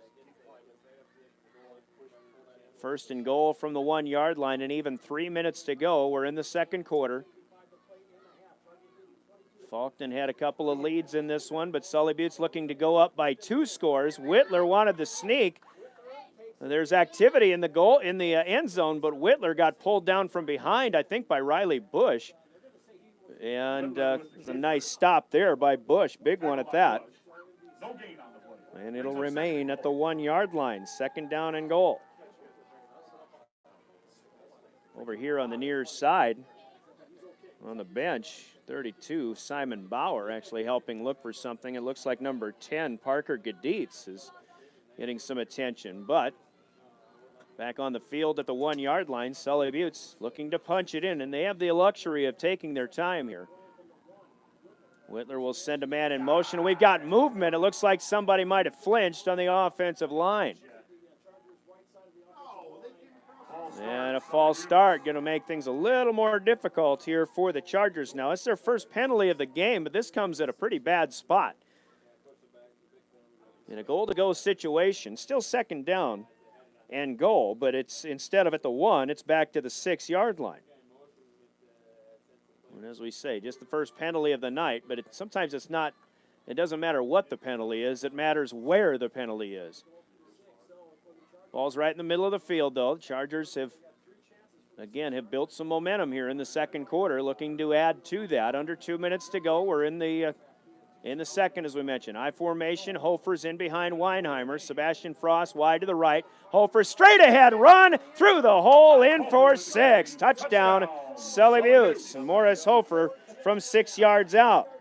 Well, that 5-yard penalty, as it turns out, meant next to nothing for the Chargers as Hofer goes in really untouched from 6 yards out. And the right side of that offensive line opening things up to a 28-14 lead now with 1:38 to play in the second quarter. Chargers, of course, will go for 2. I think it's a little early to say that one team's starting to wear down the other, but that might be the case here for Sully Buttes. Hofer will try for the 2-point conversion. They tried to get him up the middle of the field, but he's going to come up a half-yard short this time. So the Chargers will settle for 6. Updated score, 28-14. Chargers doubling up the Trojans. We'll take a 30-second break, and we're back with a Charger kick next on KGFX.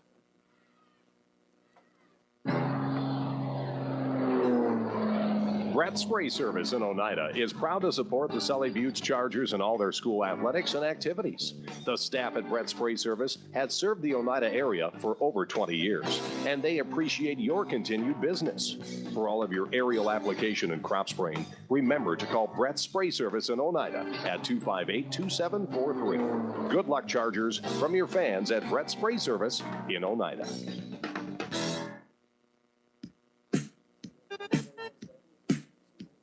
7 plays, 54 yards for the Sully Buttes Chargers as they will go 3 minutes and 22 seconds.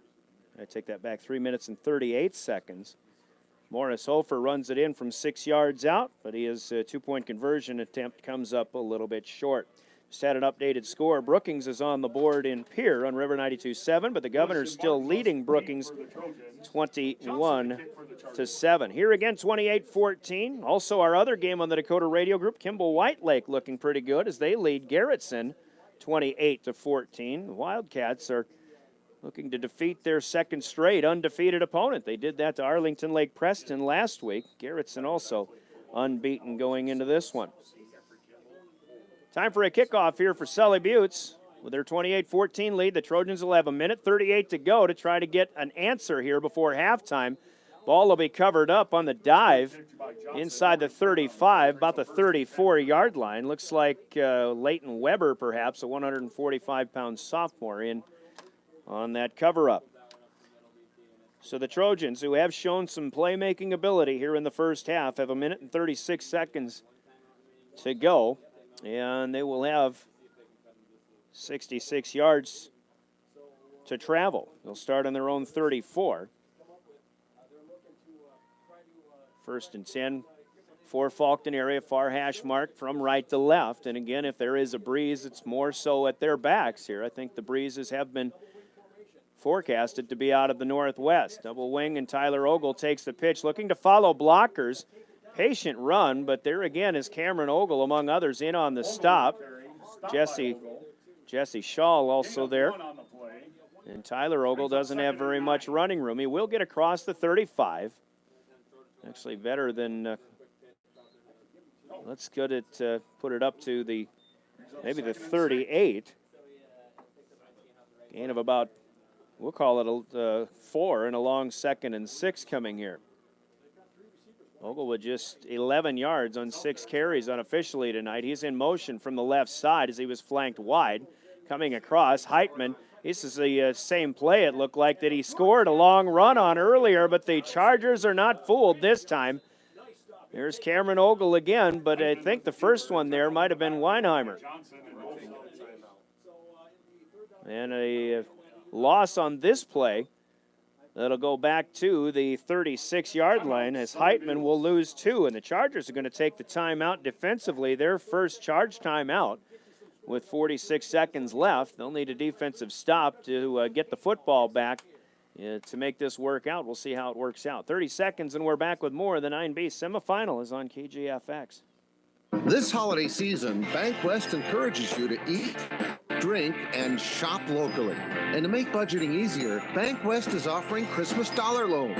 Christmas dollar loans provide a low annual percentage rate of just 3% and may be used at any participating local business. Stop in and apply today.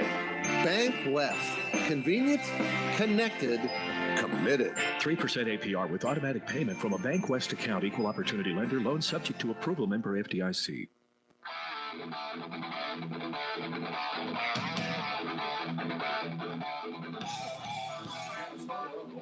Back out of the timeout. First taken by the Chargers.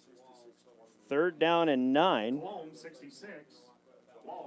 Hearing that scoring update, Cologne continues to roll it up on Wall. 66 points tonight.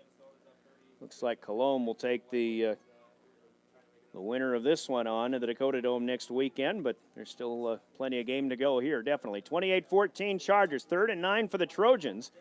Heitman's back to pass, has good protection, but he sails his pass, and in center field is Sebastian Frost for the pickoff. Sebastian went down low. It looked like he did not short hop that one. I thought that was a pretty good catch, and they say it was. Back judge says turnover in the first turnover against the Trojans tonight, as Heitman overshoots his intended receiver. He's done that a couple of times here. He's got such a good arm, but his tight ends, who both go about 6'2", 6'3", it looks like, but this time it's Frost picking it off, and the Chargers are in business, and Sully Butte still has 39 seconds and 2 timeouts to use. They've got it at their own 45-yard line, 44 to be exact. Whitler rolling out, eludes the tackle, and now he's just got to try to get out of bounds, and he will. Riding him out is Aesop. Really no gain here. Several seconds being ticked away. Play took 7 seconds, and Whitler essentially saves the sack by getting back to the line of scrimmage on the near sideline. 2nd down and 10, 32 seconds. Again, the clock stopping with a play going out of bounds, as the Chargers will shuffle people in and out from the near hash mark. Whitler's got to go to the far side after he was run out of bounds on the near side. Goes to the far side to get the play from the coaching staff, and then comes all the way back to the near hash mark to get into the huddle. Back judge is counting down, and Whitler's going to have to take the timeout. He sees that, and again, I think that's just an example of how much time was being taken with all the running that Whitler had to do. So with 32 seconds left, let's take a quick timeout. 30 seconds and we're back. Chargers lead 28-14 on KGFX. Congratulations to the Sully Butte Chargers, and good luck in tonight's game from the Medicine Creek Convenience and Bar Grill out back in Blunt. For fast on-the-go meals, the Medicine Creek has fresh breakfast croissants, burritos, and pizza, homemade deli-style sandwiches, burgers, homemade soups, fresh fruit, and even soft-serve ice cream. If you have time to relax a little, try the Bar Grill Outback. It's a 3 full meal a day restaurant. That's the Medicine Creek Convenience and Bar Grill Outback in Blunt.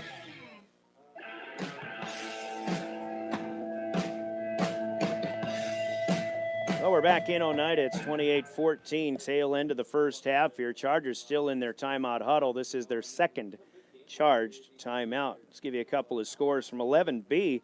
Defending champion Sioux Falls Christian is leading at Canton 24-0. Bridgewater Emory Ethan, who lost to Sioux Falls Christian in the Dome in 11B a year ago, is in good shape to get back there. At half, they lead Mount Vernon Plankinton 35-0.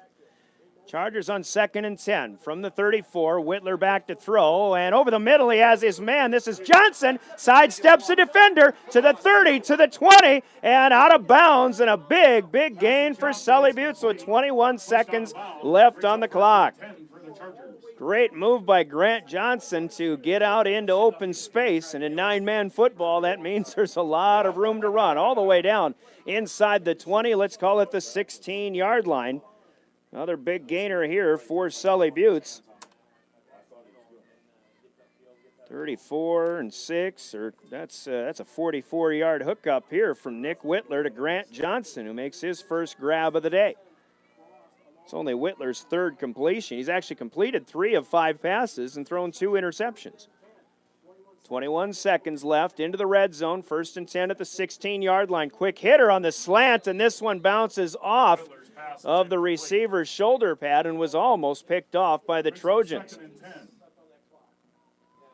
Incomplete pass, and the Chargers are very fortunate that Gage Martinmas didn't pick this one off.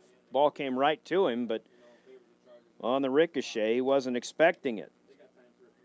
So an incomplete pass. Clock stops. 18 seconds left. Still one timeout to use for the 2nd and 10 at the 16. Morris Hofer alone in the backfield behind Whitler, who's in the pistol. 2 wide to the right, 1 to the left. Pump fake. Whitler will have to tuck and run. He rolls out to the left and then heaves it and throws it into space for an incomplete pass. Good vision for Whitler. That play did not develop the way the Chargers had hoped. Nick had the pump fake. It was kind of a stop and go. They were looking for the timing route to the corner, but the Trojans played that one very well.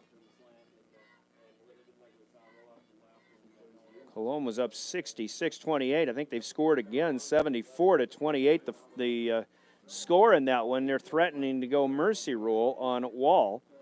We'll get you all the scores coming up at halftime. One of the bigger surprises, Bonham leading undefeated Woolsey Wessington 29-0. As that one shy of halftime. Here comes Frost in motion, right to left, all the way across the field. Whitler takes his time. Grabs the shotgun snap, has a man over to the near side. Touchdown, Grant Johnson.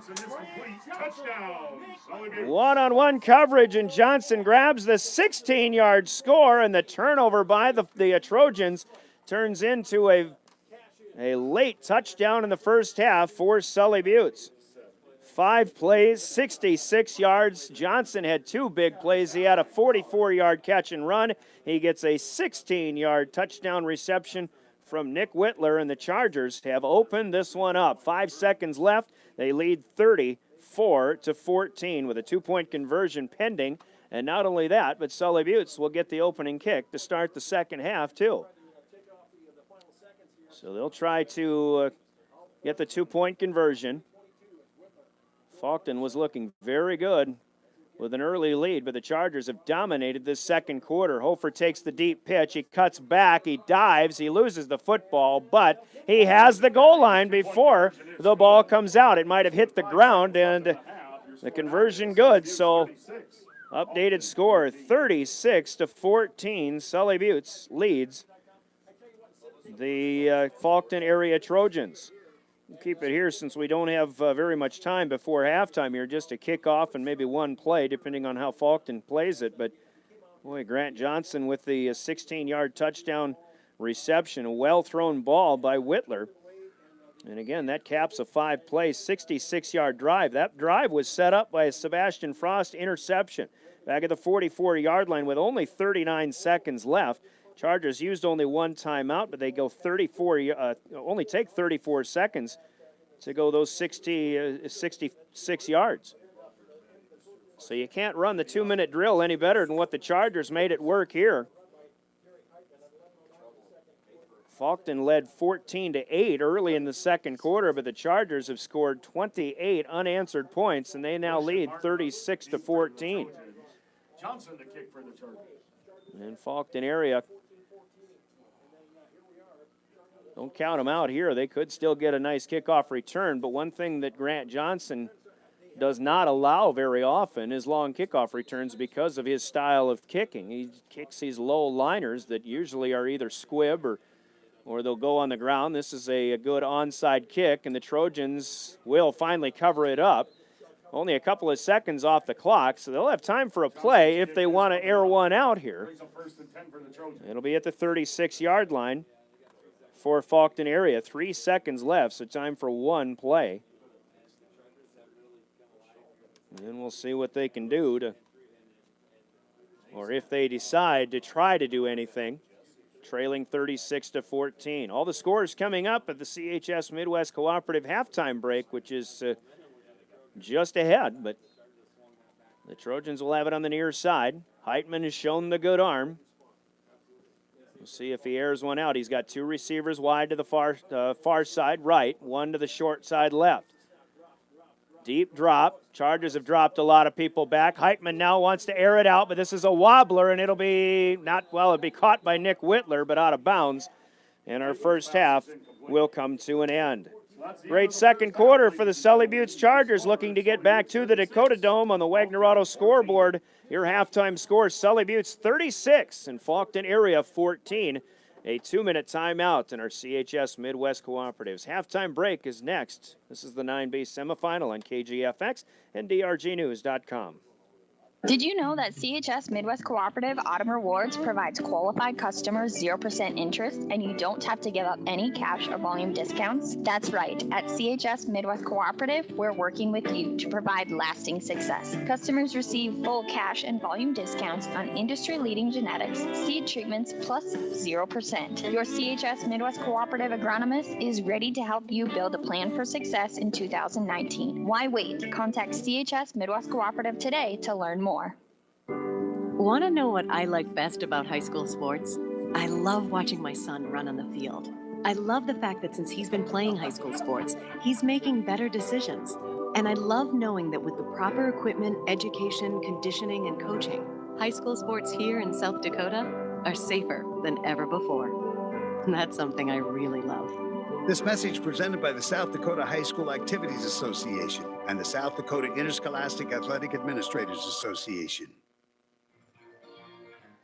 Good luck, Chargers, from Oahe Grain Corporation in Oneida, your local independently owned and operated grain elevator. At home or in the field, find all the market information you need online at oahegraincorp.com. You can even get bid information by text. Oahe Grain, bringing the world's markets to local farmers with updates every day. For all your grain marketing needs, call Tim or Allen at Oahe Grain in Oneida today, 1-800-658-3654. The Corner in Oneida is a proud supporter of Sully Buttes Athletics and youth activities. Stop by the Corner on your way out to support the Chargers for all of your C-store needs. Fuel, hot stuffed pizza, roaster chicken, and daily lunch specials. Plus snacks, beverages, and everybody's favorite, warm cookies. The crew at the Corner is proud of the hard work and determination our kids show in all of their school activities and wish them good luck in today's performance. From the Corner in Oneida.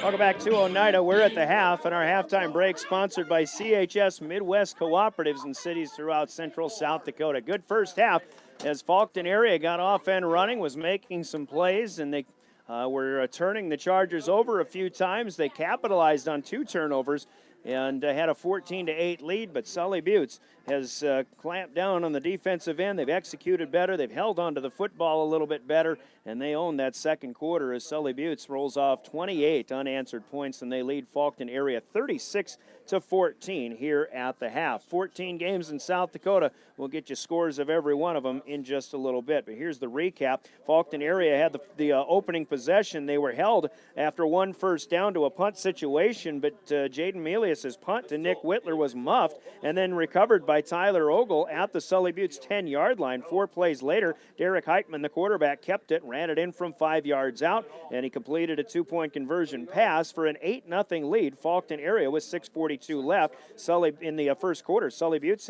went 3 and out in their first possession, but Faulkton area came back also with a 3 and out, and then the Chargers from their own 24-yard line pick up a first down, and then 3 plays later, they get a 54-yard touchdown pass from Nick Whitler to Sebastian Frost over the middle, and Whitler ran in the 2-point conversion to not the score at 8-8 with 2:53 to play. In fact, that was the score at the end of 1. Faulkton area, after a pickoff of Nick Whitler, goes 7 plays and 88 yards in just over 3 minutes, and they get a big play from Derek Heitman. Their quarterback rambles 60 yards to take a 14-8 lead at the 11:09 mark of the early second quarter. But again, after the 2-point conversion attempt failed, Sully Buttes comes right back. Heitman, the quarterback, ran for 60. Nick Whitler, the quarterback for Sully Buttes, in the ensuing drive's first possession, 65 yards as he runs it all the way in. The conversion attempt failed. We were tied at 14 all, just under 11 minutes to play in the second quarter. A couple of 3 and out, 4 and outs for Faulkton area. There was another interception of Nick Whitler by the Trojans in that, in between that. But Faulkton area, who took over at the Charger 12-yard line after a tipped pass was picked off and returned down to the 12, they go 4 and out. They were unable to make a first down or score a touchdown. So the Chargers take over on their own 11-yard line, and 3 plays later, an 89-yard touchdown pass from Nick Whitler to Morris Hofer with Mackenzie Weinheimer running in the 2-point conversion. Huge play that really has sprung the momentum for good, it seems, in the Chargers' favor. It was 22-14, just over the halfway mark of the second quarter. But the Chargers weren't done. They held Faulkton to a punt. They get another possession at their own 46-yard line. 7 plays later, Morris Hofer runs one in from 6 yards out. After a conversion attempt failed, it was 28-14 with 1:38 still to come. And then after an interception of Derek Heitman by Sebastian Frost, who's turning into a pretty big performance here so far tonight. Sully Buttes with 56 yards to go in just 39 seconds. It only takes them 5 plays. They got a big play from Grant Johnson to get him down to the 16-yard line. And then from there, Johnson on 3rd down grabs a 16-yard touchdown catch as well. Hofer runs it in for 2, 36-14 with 5 seconds left. That is a snake bite. Kind of a touchdown for Faulkton area scored by the Chargers, as that puts our score at 36-14. Stats in this one, Sully Buttes unofficially 136 on the ground, 163 through the air, a total of 299 yards of total offense. On the ground, Morris Hofer has 7 carries for 67 yards and a 6-yard touchdown. Nick Whitler has a total of 66 yards on 8 carries, but he's been bottled up except for the one long run, the 65-yard score. Mackenzie Weinheimer had 3 yards on the first carry of the game. 136 for Sully on the ground. Through the air, Whitler's 4 of 8 for 163 yards, 3 touchdowns. He has thrown 2 interceptions, one on a tipped pass, but actually for Whitler, not to beat a horse when he's down, but he's also muffed a punt and lost that one. But not Whitler's best game, but his scoring stats, his passing stats are very good. Grant Johnson has a 60 yards total, including the 16-yard touchdown. Sebastian Frost is the 54-yarder. Morris Hofer, the 89-yarder. 3 of those for scores as well. But 3 turnovers given away by Sully Buttes, and the Chargers haven't had a lot of first downs, only 4 of them unofficially in the first half, but a few long plays that help pick up and help them into scoring situations here. For Faulkton area, just 88 yards on the ground, 60 of them on 1 carry by Derek Heitman, who leads the Trojan ball carriers, 6 carries for 70 yards. Had the 60-yard touchdown. Tyler Ogle, 6 carries, 11 yards. It is Gage Martinmoss, 1 carry for 4 yards. Riley Bush has 3 carries for 3 yards. 88 on the ground, 58 through the air on 6 of 12 passing for Derek Heitman, as he has completed 3 passes to Jaden Melius for 12 yards, 3 passes to Tyler Ogle unofficially for 46 yards. He was sacked once for a loss of a yard. So 57 yards of total offense through the air, and 88 on the ground. That's 145 unofficially. Sully Buttes with a 299 to 145 advantage in this first half of play. Faulkton area picking up just 3 first downs in that first half. They were penalized 3 times for losses of 33 yards. Sully Buttes with 1 penalty for a loss of 5. In the turnover battle right now, Sully Buttes losing the turnover battle 3-1, but winning the ball game at the half, 36-14. Our CHS Midwest Cooperative's halftime break continues in 1 minute. We've got all the scores that we have to pass along. That's coming up, and we'll try to look ahead at what possibilities there are in the state championship games when we return with more at the half. You're listening to the 9B semifinal, 36-14. Sully Buttes on top of Faulkton at the half on KGFX. With convenient mobile text banking from Sunrise Bank, it's easier than ever to manage your money right where you are. Using just your message feature on your mobile phone, you can quickly check your account balances and review your transaction history. See how easy it is to keep up with your finances on the go. Sunrise Bank Dakota is a proud sponsor of Sully Buttes Athletics and Activities and wish the Chargers good luck in today's competition. Sunrise Bank Dakota in Oneida, member FDIC. At Barber Farm Service and Barber Chemicals in Oneida, they know farmers don't all have the same game plan. That's why they give farmers options, from what brand of seed they want to use to what features they want on their grain trailer. Barber Chemicals also provides custom spraying for ag chemicals and fertilizers, finding the best solution for your fields. Team up with the best. Barber Farm Service and Barber Chemicals in Oneida, a proud sponsor of Sully Butte Sports. Call 258-2708 or come see them under the big water tower south of Oneida.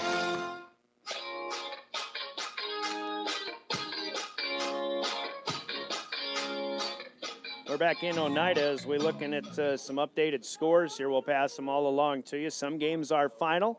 Some games look like they're going to be final before too long. We'll start in 9B here. 36-14, Sully Butte leads Faulkton area at the half. The winner of this game gets Cologne next Friday morning at 10 o'clock in the Dakota Dome. Cologne has finished off Wall 74-28. That high-powered offense of Cologne, they've got a pretty good defense too, although Wall did get in the end zone 4 times in that one. 74-28 though, Cologne with the victory. In Class 9A at the half, Canastota Freeman leads Timberlake 38-6, and the winner of that game takes on the Howard Tigers, who have upended the defending champions Britton Hecla 12-8. Howard with their second low-scoring game victory in a row. 29-0 is the score. Bonham leading at Woolsey Wessington in 9AA, the number 1 ranked team. On the downside of that one, Bonham has only lost once all season. It was to Woolsey Wessington, but they're looking to take the trip to the Dakota Dome. Kimball White Lake as well. Our game on KPLO FM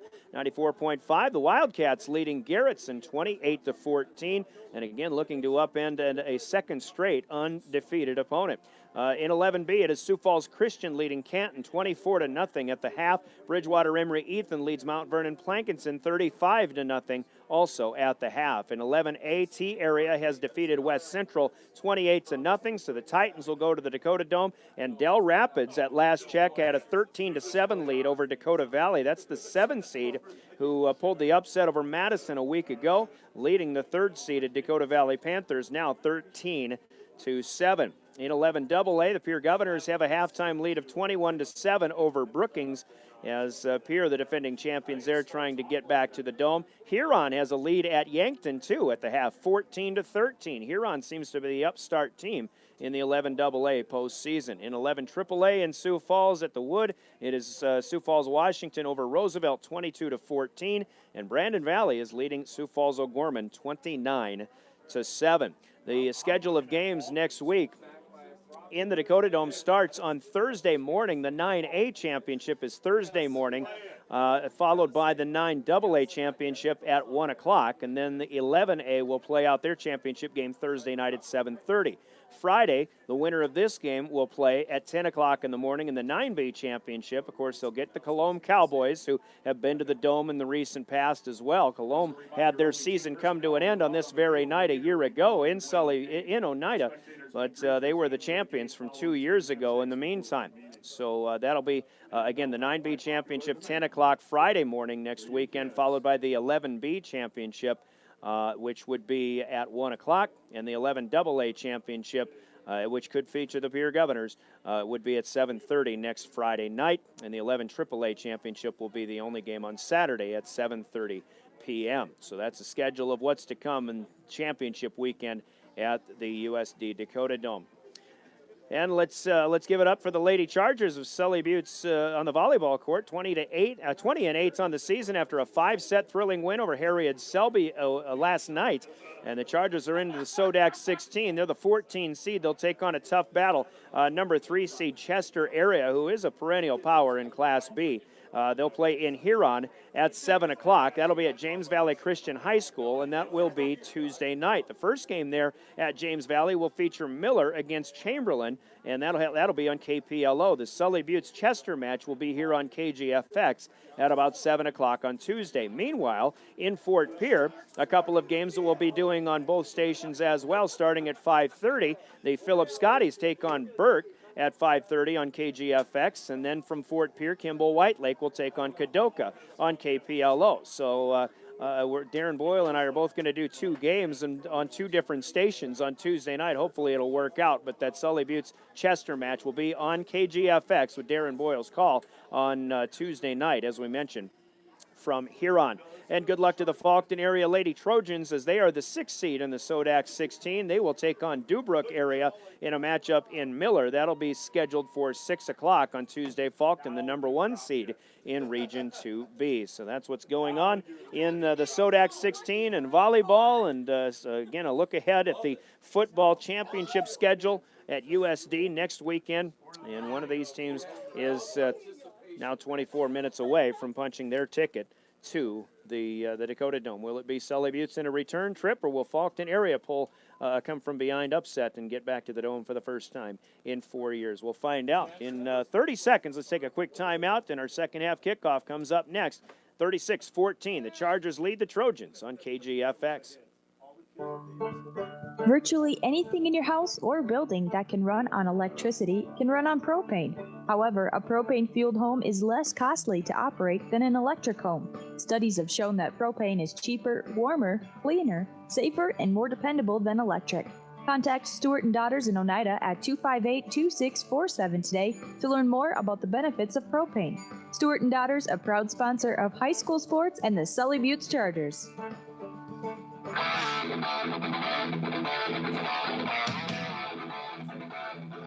Glad to have you back with us. We get set to go to the second half. Brian Oakland play-by-play. Jeff Duncan, the score master, back in studio, providing technical direction. And as we recap the first half, Sully Buttes had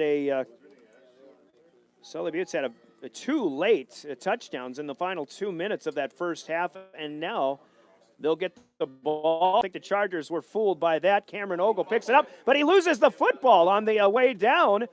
And Faulkton area may have gotten a recovery here. Nope. It looks like Sully Buttes may have gotten back on it. So almost disaster for Sully Buttes, but they'll have it on the 50-yard line to start our second half. Second half kickoff to begin, like the opening kick, sponsored by Lynn's Dakota Mart stores in Pierre and Fort Pierre. So we're underway in the second half. Chargers with a 22-point advantage, 36-14. Nick Whitler under center with backs in the I formation. They'll try to grind yards out on the ground again, which they did very well at the end of that second quarter, but Morris Hofer bottled up here. Nick Schlechter in on the stop. No gain for Morris Hofer on the first play of the third quarter. Hofer 7 carries, about 67 yards in the first half. Neither team has really gotten a lot going on the ground except for a few big plays. Nick Whitler had a 65-yard touchdown. Derek Heitman a 60-yarder for Faulkton area. Not a lot of other double-digit yardage plays. Hofer had a 16-yarder in that first half as well. Most of the damage from both teams has been done through the air. But here comes Whitler on a keeper, straight up the middle, trying to show motion going other places. Nick Schlechter bottles him up once again. And a yard gain for Whitler will put him into Faulkton territory at the 49-yard line. Whitler's 67th yard of the night, and this one a half yard at best. First minute gone by. And we mentioned at the end of that first half, it almost looked as if Sully Buttes' offensive line was starting to wear down that defensive front of Faulkton area, but the Trojans, with a breath of fresh air, second win perhaps, to begin the second half, and bottling up a couple of run plays. Taking time in the huddle are the Chargers. They've got to get a quick snap here, and they will. Whitler will come out and pass to Frost. Ball was tipped up in the air. Actually, Grant Johnson in the battle with Tate Schulte, a 155-pound senior. Schulte came off he's listed as a defensive end quite early, and an incomplete pass will force the Chargers into a punt situation. Just a little flare pass out to the near side, and Grant Johnson was looking to follow blockers, but Schulte almost caused some problems for the Chargers here. Ogle will punt for the second time tonight, and this is a good one to the near side, away from the deep man, although it takes a Faulkton area bounce, and it'll trickle out of bounds at about the 26-yard line.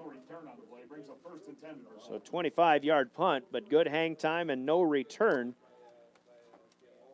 by the Trojans, and Faulkton area will set up after a defensive stop. Their first possession of the second half starts in their own 26. 10:19 to go, early second quarter, second half, I should say, third quarter to be exact. We'll continue to update those scores. We're going to start getting some more finals in here before too long. Again, the other 9B semifinal is done as Cologne has moved on to the Dakota Dome. We just got a bunch of scores from the score master. We'll pass along in just a little bit. But Pierre has added a touchdown over Brookings in the third quarter. They lead 28-7. Quick hitter to Jaden Melius from Derek Heitman. Caught it in open territory. He runs up the middle of the field and is across the 30-yard line. Stopped it at the 32. And we'll give him about 6 on that one from Derek Heitman to Jaden Melius. Heitman has thrown the ball 13 times tonight. 6 on this one. It'll be 2nd down and 4. Glad to see everybody that's joined us here on our video stream, our live stream through youtube.com. Subscribe to KGFX 1060 at youtube.com. See and hear the rest of this one on our video broadcast. Ogle's in motion on the far side, and there's that slant pass. Heitman has used that before. They've got a first down pickup across the 40-yard line. Johnson's in coverage for the Chargers, but Ogle has his 4th grab of the night, and it's up to the 42. Back-to-back 6-yard gains here for Faulkton area through the air. And the Trojans have a fresh set of downs. A couple of finals in 11 AAA. Sioux Falls, Washington, and Brandon Valley will play in the Dome next Saturday night. Washington defeats Sioux Falls Roosevelt 28-14, and Brandon Valley 29-15 over Sioux Falls O'Gorman. So 11 AAA is set. Here's a shotgun snap on first down. Heitman looking left, now tucks and runs, has some room to run to the 45 and the 50. Charger territory. Looks like a first down out on the far side, depending on the spot. Actually, he might have run out of bounds right near the line to gain. Just across the 50-yard line. It'll be 2nd down and short on a 9-yard gain. One of the longer runs of the night for the Trojans, outside of that long 60-yarder that Heitman had for the second Trojan score tonight. Trojans in road white, black numbers, gold trim. They're heading from right to left. That's the direction they traveled in that second quarter as well, when Sully Buttes did a lot of damage going from west to east. And there's too many men on the field here for Faulkton area. Gage Martinmas coming off the field. And 2 officials threw the flag. I'm going to have a 5-yard mark off here against the Trojans. It's an easy sell. Or it's difficult to sell when you've got a guy sprinting off the field and then the officials have the time to count. Trojans will be marked back. Even Lee Kinney can count in that amount of time. Trojans marked back to their own 46-yard line. In the gun. 2nd and 1 becomes 2nd and 6. Inside handoff here to Tyler Ogle, who will be spun down. Morris Hofer gets him. They're back to the 49, 3 yards on the comeback effort here off of the penalty by Tyler Ogle. Mentioned 11 AAA is set. We mentioned Pierre is up 28-7. Huron leading Yankton 21-16 now. Yankton with a field goal added. Pierre Governor fans, if they expected their team to go to the Dome, I doubt they would have expected to see them playing the Huron Tigers, but that may very well happen. And Canastota Freeman is up their lead to 44-12 in the 9A semi up at Timber Lake. 3rd and 2. Heitman with the keeper. Looks like a first down, and it is, as he'll make it to the Sully Buttes 45-yard line. Gain of about 5, maybe 6 around the right side. So the Trojans wiped off that 5-yard penalty, and they've got their second first down of their opening drive here in the second half. 6 yards for the quarterback, who's got 15 on his first 2 carries since halftime. Kimball Whitelake, by the way, is leading at Garrettson, too, 36-14, as the Wildcats are the upstart team in 9AA. Heitman's in the gun again. He's got 3 receivers left, 1 to the right, and we're going to have a flag and maybe an illegal motion. Well, the flag is thrown. Whistles are blown. Actually, illegal motion should have been allowed to go, but 5-yard penalty. It'll be a 5-yard penalty against Faulkton, their second of this drive. But illegal motion is a play that I don't think is supposed to be a play stoppage. At any rate, 7.5 minutes to go, third quarter. 36-14, our halftime score still remains. Sully Buttes on top. The Chargers trying to play some defense here and keep the Trojans from moving forward here. Trojans had a lot of advantage in time of possession in the first 12 to 15 minutes of the game. Here's a deep drop by Heitman looking to set up a screen. Caught by Ogle, but this will be a big loss on the play as the Chargers cover it up nicely. Trojans all the way back on their own side of the 50. Heitman wanted to throw that ball earlier, but he thought better of it. Finally pulled the trigger, but it's a loss of 4 on the play. Back to the Faulkton 46-yard line. Ogle's 5th catch of the night, but this is, again, a loss on the play. The down marker says third down. It may just be second down, but we'll get back to that after a Faulkton area timeout, their first charge timeout of the second half of play. 6:35 to go in the third. 36-14, Chargers lead, and we're back in 30 seconds on KGFX. Need help in your grain risk management? How about getting better prices than the local grain prices? Look no farther than Fearless Grain Marketing. Contact Jeremy Frost today at 605-295-3100. Fearless Grain Marketing, helping producers make sales that make sense while buying fear and selling greed. Fearless Grain Marketing, helping farmers connect directly with end users to make better, higher price sales with offices at 2000 South 4th Street in Oneida and Brown Commodities in Gettysburg.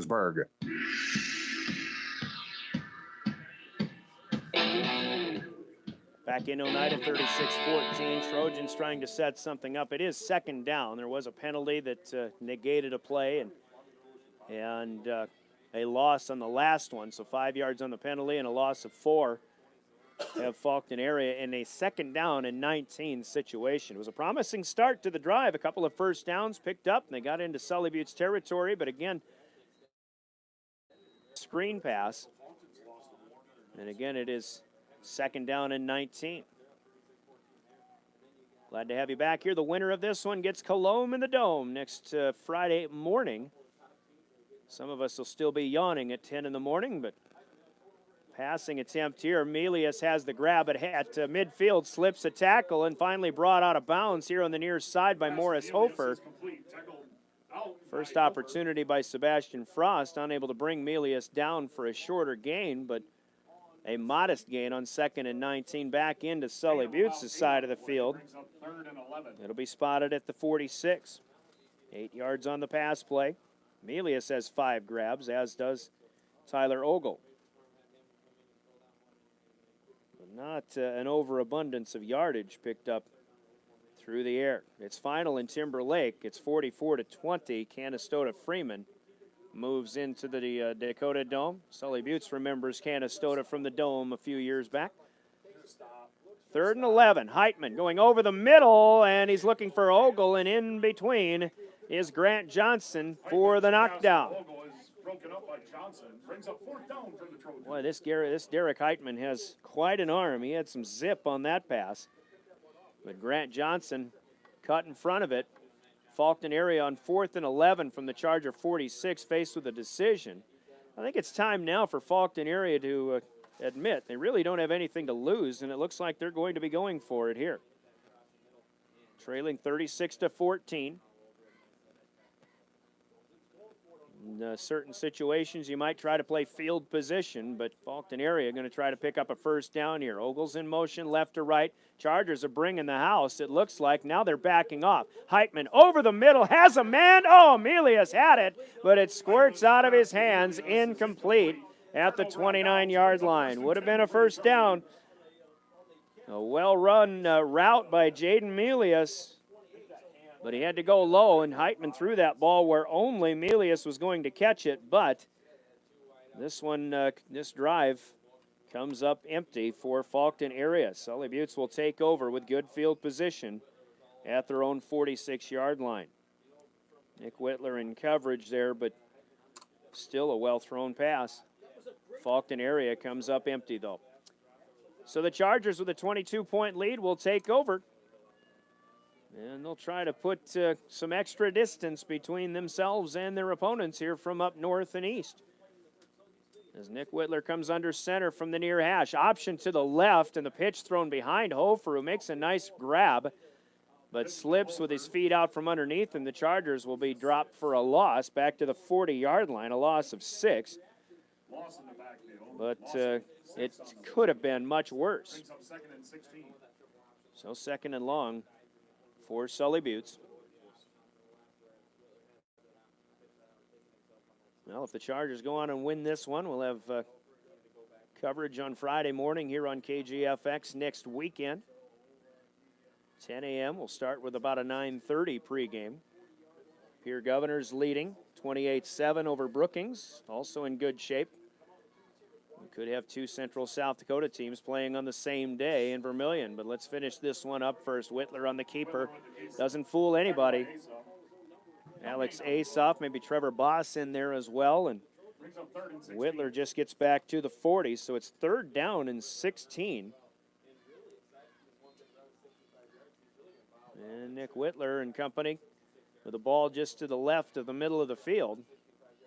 Have quite a ways to go. Faulkton's defense playing well so far here in the second half. They held the Chargers to a 3-and-out on their first possession. And they're going to try to do the same thing here if they can get one more stop. 2 wideouts to the right, 1 to the far left. Whitler looking to throw. Bubble screen in the middle, caught by Hofer. 45 to the 50, slips a tackle to the 45 and the 40. First down, Hofer still in the field of play. Brought down finally inside the 30-yard line, down close to the 25. A big gain for Morris Hofer once again.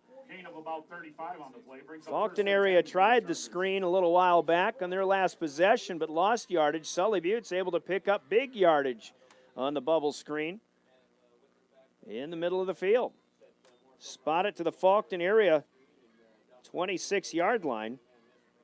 34 yards on the pass from Whitler to Hofer.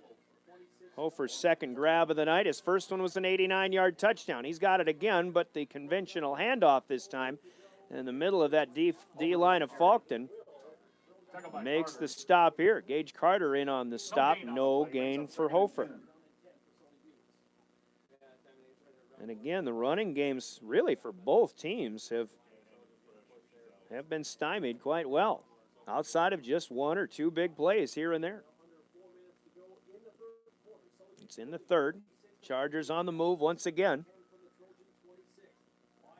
From the far hash mark, 1 wide out to the left side, I formation behind Whitler, play action. Rush is coming from the left side, but he gets rid of the pass. Is it caught or is it intercepted?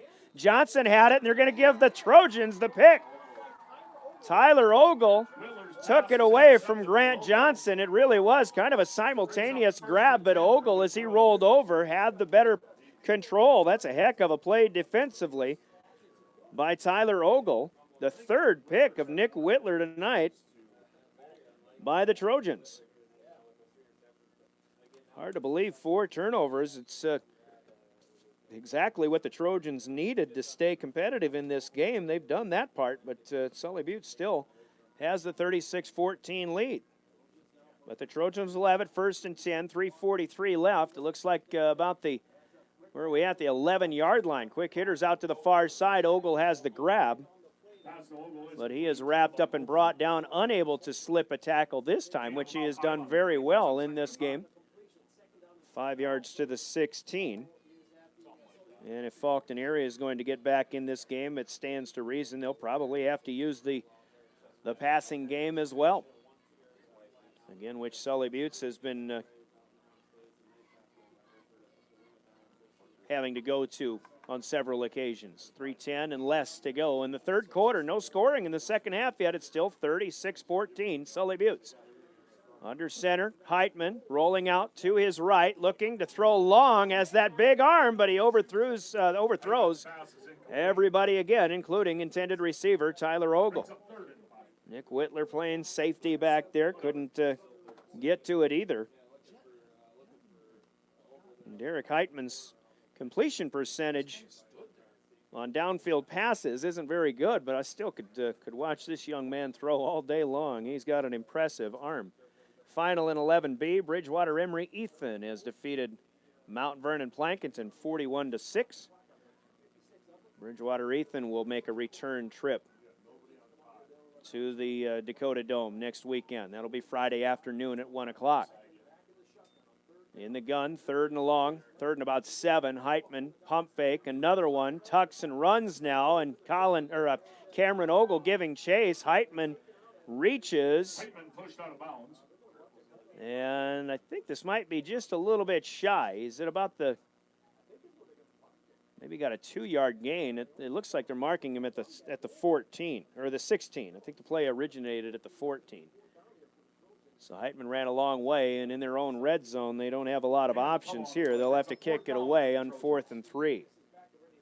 Whitler deep for the Chargers. Melius. So Jaden Melius back for his 5th punt of the night. Nick Whitler back at the Faulkton 45. This one's an end-over-end kick. It should take a nice Faulkton bounce, and it does, into Charger territory, and it'll die at the 41-yard line. So Sully Buttes will go back on offense.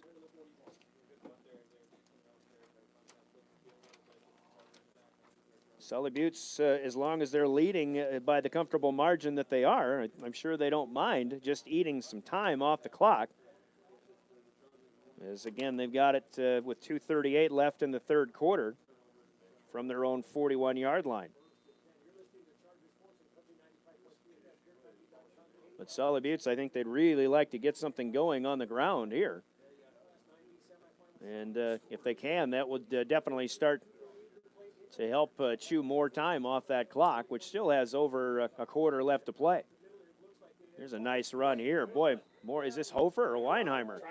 That's not Hofer. Mackenzie Weinheimer running like a fullback here ahead of the 45 to the 50-yard line, close to a first down, just into Faulkton territory. And from here, couldn't hardly tell, but into the Faulkton side of the field at the 49, a 10-yard gain for Mackenzie Weinheimer. Just his second carry of the night, but a good one from just inside the near hash mark. High formation again. They'll fake it to Weinheimer. Whitler kept it, I believe, and spun out of it, or did Mackenzie? No, it is Weinheimer again. Refused to go down until Gage Carter hit him for a 3-yard gain to the 46. Brings up 2nd and 7. So if the Chargers again can, like we mentioned, start moving the chains here a little bit, the rest of this third quarter going to run out very quickly. 1:50 counting down, 36-14, Sully Buttes. Man in motion is Peterson, but they'll give it inside on the handoff to Hofer inside the 45 to about the 42. Nick Schlechter again bottling him up. That Schlechter covers a lot of ground on the interior line of the defense. Brings up 3rd and 4. Spot it to the 43. Hofer for 3. Unofficially 64 yards for Morris tonight, but he does have a 6-yard touchdown run as well to go along with an 89-yard pass catch and run for a score. 3rd and about 5 for the Chargers. Weinheimer's run well in this sequence. Hofer running well. Man in motion again, but a timeout coming perhaps. And this one, I don't know if this might have saved another delay of game perhaps, but it's a timeout called by the offense. And Sully Buttes will take it with him with 58 seconds left to play in the third quarter. 36-14. Chargers have the lead on KGFX.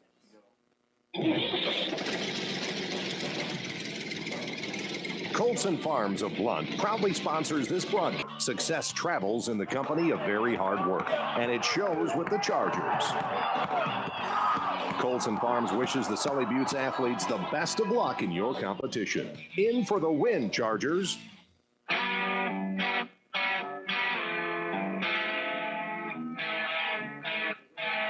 back in Oneida. A couple of updated scores here. The Governors leading Brookings 31-7 as that game continues in the third quarter. Couple of finals. Actually, the other 11 AA game has Yankton taking the lead now, 23-21 over Huron. But coming out of the Sully Buttes timeout, less than a minute to play. We're in the third. We welcome you back to Oneida. Out of the shotgun, Whitler sends Peterson in motion. Another shotgun snap comes up high, but he'll hand off on the inside to Hofer, who refuses to come down. And boy, again, the Chargers really starting to mean business here in their running game inside the 40 down near the 35-yard line. We'll call it the 36 with a gain of 7 for Morris Hofer. But a fresh set of downs, and the Chargers doing exactly what they need to do here to try to preserve the lead. Maybe make that return trip to the Dakota Dome. Last year they beat Cologne 36-20. In the semifinal game, went on to the Dome, lost to Coleman Egan 42-28. Coleman Egan actually in uniform looks a lot like these Faulkton Trojans. Same black and gold scheme. Inside handoff is faked. It's a keeper on the left side. Whitler with running room inside the 30 to the 25, down near the 20-yard line. Whitler with the keeper. Nice gain here, and some of the most running room that Nick Whitler has had since he scampered for 65 yards in the second quarter. Whitler might be a little bit slow to get moving once he picked himself back up. He's got it all the way down to the 16-yard line. This will be a 20-yard gain. Back-to-back first downs for the Chargers.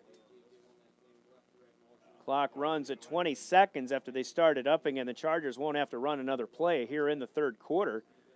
And it looks like we're going to go to the fourth with a 36-14 Sully Buttes lead on our Wagner Auto scoreboard, brought to you by Wagner Auto Company in Pierre, the one place to go, South Dakota's oldest auto dealer, and all their inventory is available online at wagnerauto.com. 60-second break. We go to the fourth. 12 minutes to a trip to the Dome for one of these teams. The Chargers looking good on 1060 KGFX and drgnews.com.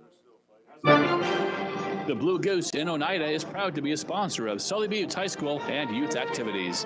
The Sully Buttes Chargers' discipline and hard work shows on the field, on the court, and in their organizations. Best of luck to the Chargers in their competition tonight from your fans at the Blue Goose. Don't forget to stop at the Goose after the game. Meet your friends for a cold beverage and pizza. Everybody at the Blue Goose says good luck, Chargers. Touchdown, Chargers! First impressions mean a lot. A nice, healthy smile makes a great first impression. Dr. Pat Hermanson and Dr. Brent Swenson are masters of the healthy smile. They offer family dentistry in a warm, relaxed, patient-friendly office at 433 South Central in Pierre. New patients are always welcome. Call Dr. Pat Hermanson or Dr. Brent Swenson for an appointment at 224-5966, 224-5966, located at 433 South Central in Pierre.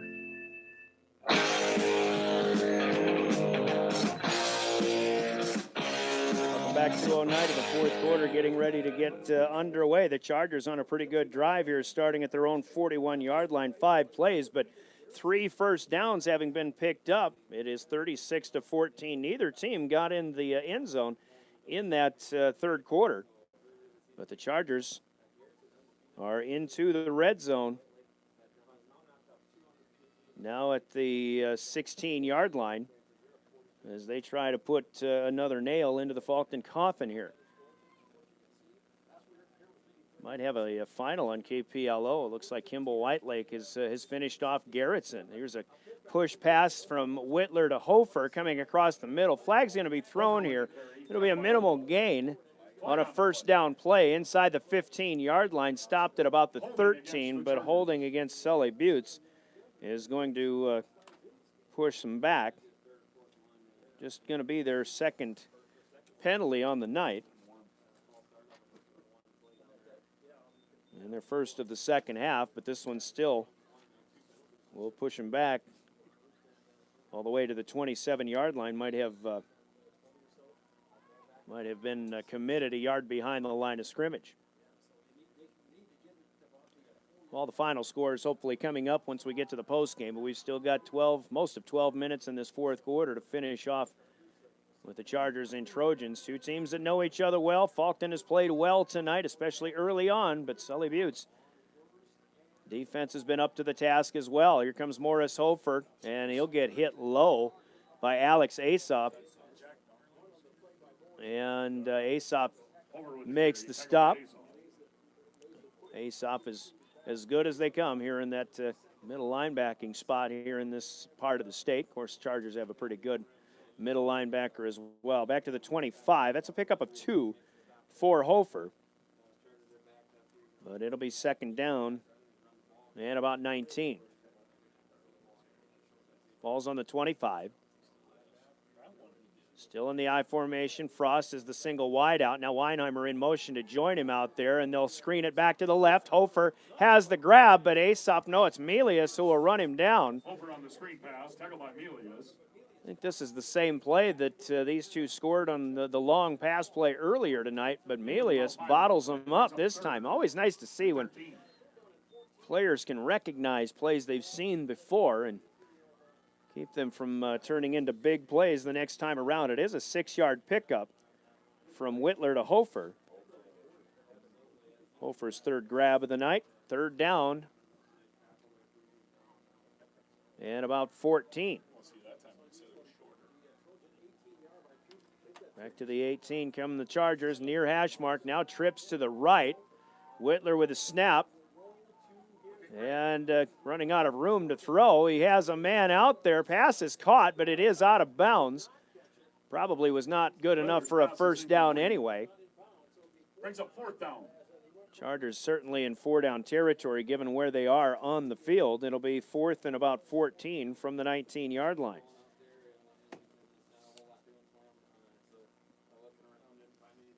Final in that Kimball White Lake game, 42-14. As the Wildcats will be in the Dakota Dome. We've been following them through the postseason on KPLO-FM. We've got one Dakota Radio Group team having punched their ticket. Chargers looking to be another one. Pierre Governors also looking pretty good so far with a 31-7 lead over Brookings. Late third quarters. Here a screen on fourth down. Hofer has a little bit of room. 10-5, dives, has the first down. Will not get into the end zone. Tyler Ogle will upend him, but all the way down to the wall. Now, he had his mind on 6, no doubt about it, but had to get inside the 5 for the first down. The Chargers got that. Now they're in great position. Not only is it first and goal at the 1, but a fresh set of downs and a chance for Sully Buttes to continue to chew up more and more time on this fourth quarter clock. 9:48 to go, 9:36 rather. Whitler tries to sneak, and he is dragging players forward. That's a Sully Buttes touchdown. Into the end zone goes Nick Whitler on the quarterback sneak. And the Chargers tack on 6 more. Credit to Morris Hofer, though. Credit to the play calling, I think, and the Charger execution, which was key to success. And we talked about it earlier in the pregame. 59-yard scoring drive. 1, 2, 3. 10 plays, scoring drive on a drive that started with the last 2:38 of the third quarter. 9:30 left to go in the ball game. Chargers lead 42-14, and a 2-point conversion attempt coming, but it looks like we've got a timeout called by Sully Buttes first. So we'll take it with him. 30-second break, 42-14, 2-point conversion pending, and we're back with more from Oneida on KGFX. There's Thursday night lights, all of the weekend highlights too, but nothing beats Monday nights. With Monday Night Football on Venture High Def TV, you'll catch all the action this Monday, November 5th. Tune into ESPN Channel 21 as the Tennessee Titans head to Dallas and take on the Cowboys at 7 o'clock. Venture Communications, your home for ESPN and Monday Night Football. Call Venture Communications today for High Def TV service and more. 852-2224.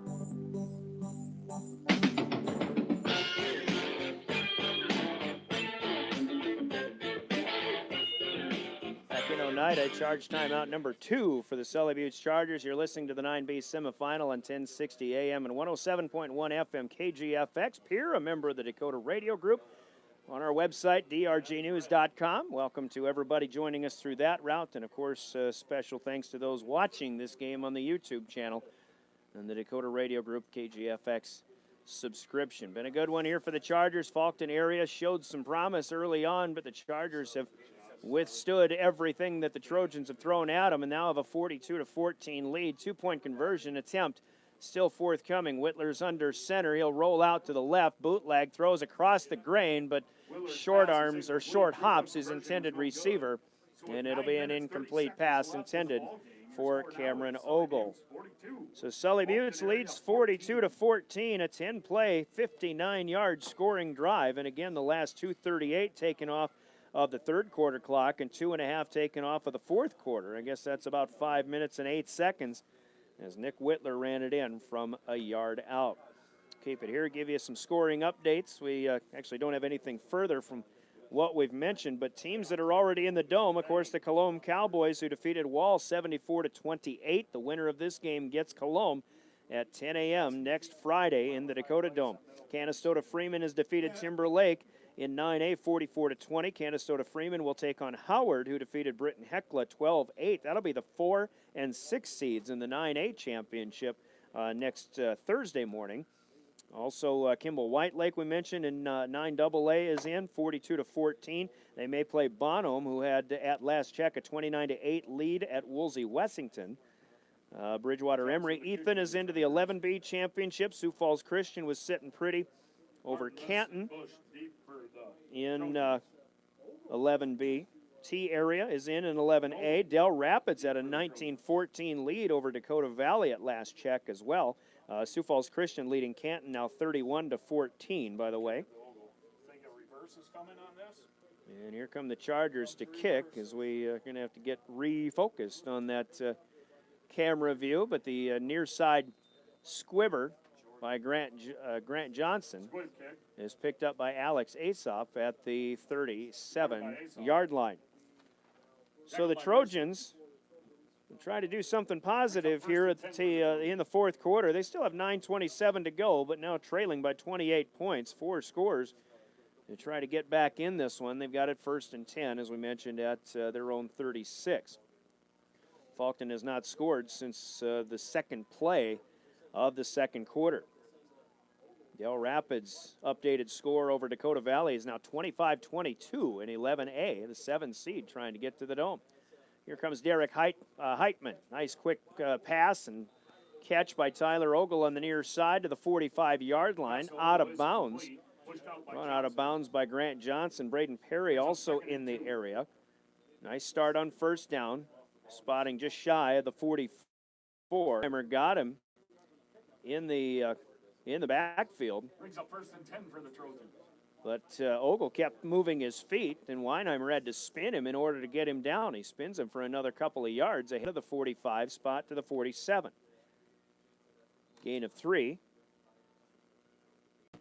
Faulkton obviously has to get some quick strikes here if they want to get back in this one, but man limping off, Riley Bush, starting fullback, has to come out of the play. Gage Martin Moss is in there. Trojans will spread the field with Martin Moss, the widest of 3 receivers to the left. Ogle alone on this side, the right side. But here comes Melius. He can't reach this one. Pass is thrown at his feet by Heitman. Heitman rushing that play a little bit, but not to be critical of the play, but it looked like a tired effort in both ends of that pass play. Might be a signal that, yes, indeed, the Chargers have worn down these Faulkton area Trojans a little bit throughout the course of this game. Same formation with 3 wide to the left. Now a short snap. Heitman can only tuck and run. I think that was a design run, but Cameron Ogle will push him back for a loss anyway. Back to the 45, a -2 on that. Brings up 3rd and 13. And the Trojans will have to probably put it in the air once again. Under 8 minutes to go. Chargers being patient. Their fans are waiting patiently, but everybody looking for that trip back to the Dakota Dome, which would be the 3rd in the last 4 years. Faulkton area in the huddle. 3rd and a long 12. Heitman in by himself in the backfield. Still 3 wide receivers to the left. Ogle's alone to the right, and he's looking in that direction to the right side. A man open was Ogle. He got a step on Johnson and Whitler, but again, Derek Heitman, unfortunately, just doesn't know his own strength, it seems. The kid's just got too good of an arm, and he's thrown over the top of his receivers several times tonight. So it'll come back to the 45, and it'll be 4th down and 13. Not necessarily do or die, but Faulkton area is certainly running out of time. Pure Governors have upped their lead to 38-7 on Brookings now, and might be able to call that one. Heitman in the gun. Good snap. Looking over the middle, throwing, picked off by Grant Johnson. Johnson cut underneath it. He's got to the 50. We've got a flag thrown. Sully Buttes will have it. An apparent, obvious block in the back, or maybe a blindside block by Jet Lamb, but Grant Johnson gets the interception. That'll help seal the deal here for the Chargers. Flags are thrown at about the 48-yard line of Faulkton area. Johnson picked it off just into Sully Buttes territory. But it'll be a personal foul, and they're going to mark it off from the Charger 47-yard line. But the interception by Johnson will stand. Second pickoff of Derek Heitman tonight. From the spot of the foul, brings up 1st and 10. Penalty on the Chargers, just their 3rd of the night. And again, good news, bad news. Bad news, personal foul and a big mark-off. But the good news is the Chargers get the takeaway. They're 2nd of the night. Chargers have 4 turnovers. They have not won the turnover battle, but they do have the comfortable margin on the scoreboard, still leading 42-14. From their own 32-yard line, still 7:16 to play in this one. Under center is Whitler. Give to Weinheimer up the gut, and Weinheimer is gone. 50 to the 30 to the 10, the 5, and the touchdown. All Mackenzie Weinheimer. One play, Weinheimer from the fullback spot had a head of steam as he hit the line of scrimmage. 68 yards for the score. 68 yards, maybe all the way to the Dakota Dome. Mackenzie Weinheimer with a big, big run. 6 more for the Chargers here. 13 seconds on the one-play scoring drive. That's the second one-play scoring drive by the Chargers tonight. I'll tell you what, Weinheimer listed as a fullback, but that kid can run. He can get out in open space. He'll fly right past you if you're not ready for it. And the Chargers have a 48-14 lead, another 2-point conversion coming up. Attempt to be proper. Whitler back to throw, has a man out at the goal line wide open, but couldn't get back to him. And I believe that was Frost, unable to reach. So just 6 for the Chargers, but again, 48-14 our score with 7:05 left to play in the 4th quarter. Back in 30 seconds for the Charger kick. You're listening to the 9B semifinal on KGFX. The staffs at Wilbur Ellis and Highmore, Blunt, and Miller wish the best of luck to the area high school sports athletes, and they're proud to bring you this game. Learning teamwork and dedication now provides great lessons for life and their wish to successful season. Just like the success the team at Wilbur Ellis strives to help their customers achieve in their farming operations. Put them to work for you. Call Blunt at 962-6161, Miller 853-2382, and Highmore at 852-2220. Wilbur Ellis, ideas to grow with.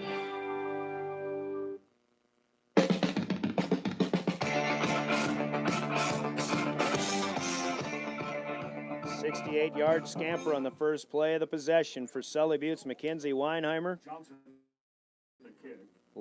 Morris Ofer had a deal-sealing run similar, about 60 yards, that sent the Chargers springboarding to the Dakota Dome as well. Kind of a reminiscent this time around as the Chargers lead 48-14. Still over 7 minutes to go. Got a new quarterback throwing passes in Parker Gaditz.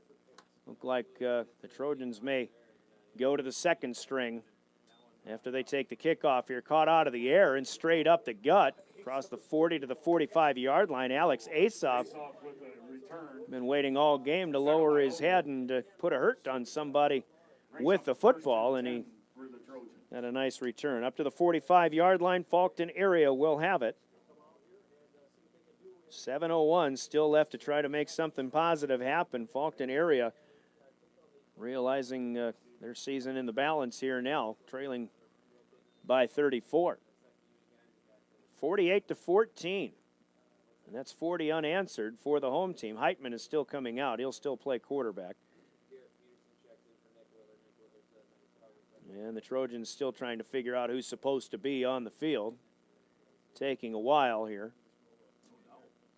And they'll call a quick play, and we'll see if they get the snap off. Back judge hasn't started counting the seconds down yet, though. Middle of the field here, man in motion is Ty Schulte, first carry of the game, but Sully Buttes wraps him up. Jesse Shaw. Tate Schulte, 155-pound senior, loses a yard, about a yard back to the 44-yard line.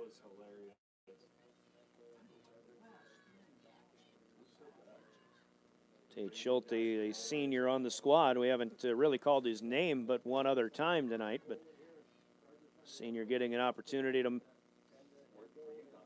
run some plays here. High formation out of what was the double wing first. In the first down play, Heitman looking to throw as it looked like Ogle stopped and tried to come back to it. Not Ogle, it's Martin Moss.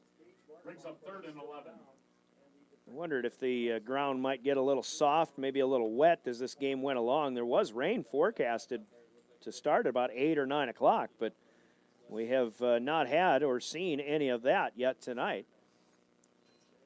3rd and 11 from the 44-yard line. As Faulkton area playing out the string here. Clock stopped with 6:18 left. Don't forget a 10 a.m. start Friday next week in the Dome. It looks like Sully Buttes will go on to win this one. They'll take on the Cologne Cowboys. We'll have it for you here on KGFX. A screen set up, but through the hands of Ogle. And it'll be another incomplete pass and 4th down coming. And with that, 25 pass attempts by Derek Heitman. 12 in the first half, 13 in the second half, but his completion percentage, again, not so bad, but not a lot of yardage on the completed passes. The first pass completion of the night went for 30 yards, but the Trojans haven't completed a pass from more than 10 yards the entire rest of the game. And now they've got it, 4th down and 11. 6:13 left to go. Spread the field out a little bit. Heitman takes the low shotgun snap. Deep drop, steps up and gets away from the rush, and he'll tuck and run, but he'll be run out of bounds well short of a 1st down. Jordan Shaw in there to run him out at about the 49-yard line, a gain of about 5, but Sully Buttes will take over near midfield. And the Chargers in great shape here. Just looking for a couple of movements of the chains and get that clock moving.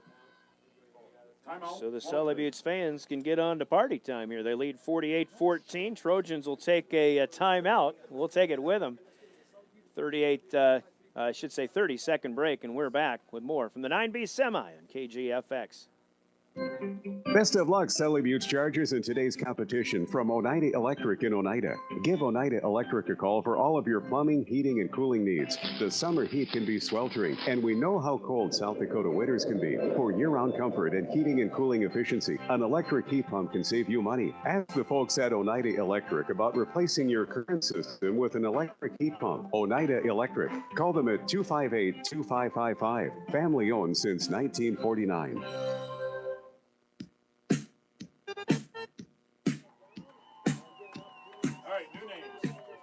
Back in Oneida as the Chargers and the Trojans are going to put some new people into the ball game here. 38-14 our score. Who else? Is that Quick look at 11 AA. Pierre was leading Brookings 38-7. Huron has retaken the lead down at Yankton 28-23. Here's a quick run here for the Chargers. Lane Hill, the first ball carrier in the second string, and a nice surge inside the 40 down to the 38-yard line for the Chargers. In fact, we'll give them 11 for Blaine Hill. Good opportunity here with a 34-point lead for the young guys to get involved. They may not have that opportunity next weekend. Clock will start up again, under 6 minutes to go. Caleb Sheequin is the quarterback. Here is a give in the backfield to Tristan Ogle. Ogle got wrapped up and then put to the knee. Tried to keep going. Hunter Niederbaumer is in on the stop. Niederbaumer, a 160-pound freshman. Tristan Ogle dropped for a gain of none. So second down and 10. Most important thing for Chargers right now, just keep the clock running as much as possible. You don't expect a lot to be going to the sidelines or being put up in the air. Sheequin will hand off again. This is Blaine Hill inside the 35 as he keeps his feet moving for another couple of yards down to the 33. Should be a 5-yard gain. Leighton Weber in on the stop. So the backup quarterback again for Sully Buttes, Caleb Sheequin, 140-pound sophomore. Hope I'm pronouncing that right. Wideouts, looks like in the pistol goes Sheequin as a man with Hill behind him. They ran into each other in a high shotgun snap, but Hill does get the handoff. Still inside the 35, but might lose a yard back to the 34. So it'll be a fourth down play for the second string of the Sully Buttes Chargers. Upcoming. 48-14. Sully Buttes in front. Clock coming down near the 4-minute mark. Chargers will go for it here on fourth and about 5. Cedric Perkins is wide to the right. Hill comes out wide to the left, leaving the backfield. And it stays on the ground. I believe it's Jordan Shaw on the carry here. And inside the 30, close to a first down, but it'll be a yard short at the 29-yard line. A 5-yard gain, but the Chargers will lose it on downs. Faulkton area will get another possession here. Pierre has defeated Brookings 40-7, so the Governors are into the Dakota Dome for the second year in a row. 3:50 left to play here. The Chargers trying to get back to the Dome for the second year in a row, but they're not looking to repeat. They're looking to get what eluded them a year ago. Trojans start at the 40-yard line. And they may have new people in. Parker Gaditz, the new quarterback. And the handoff here to 32. Simon Bauer, the ball carrier. 130-pound freshman. Doesn't get much. Half a yard just ahead of the 30-yard line. As again, we got to meet and greet some new people here in the ball game in a 48-14 Sully Buttes lead. Didn't really expect a 50-12 type game like it was 3 weeks ago, the end of the regular season. Gaditz looks like he dropped the snap but picked it up and got rid of it to the on the handoff. And this is number 26, Leighton Weber. Turns it into a positive gain up to about the 33. Give him 3 on that one.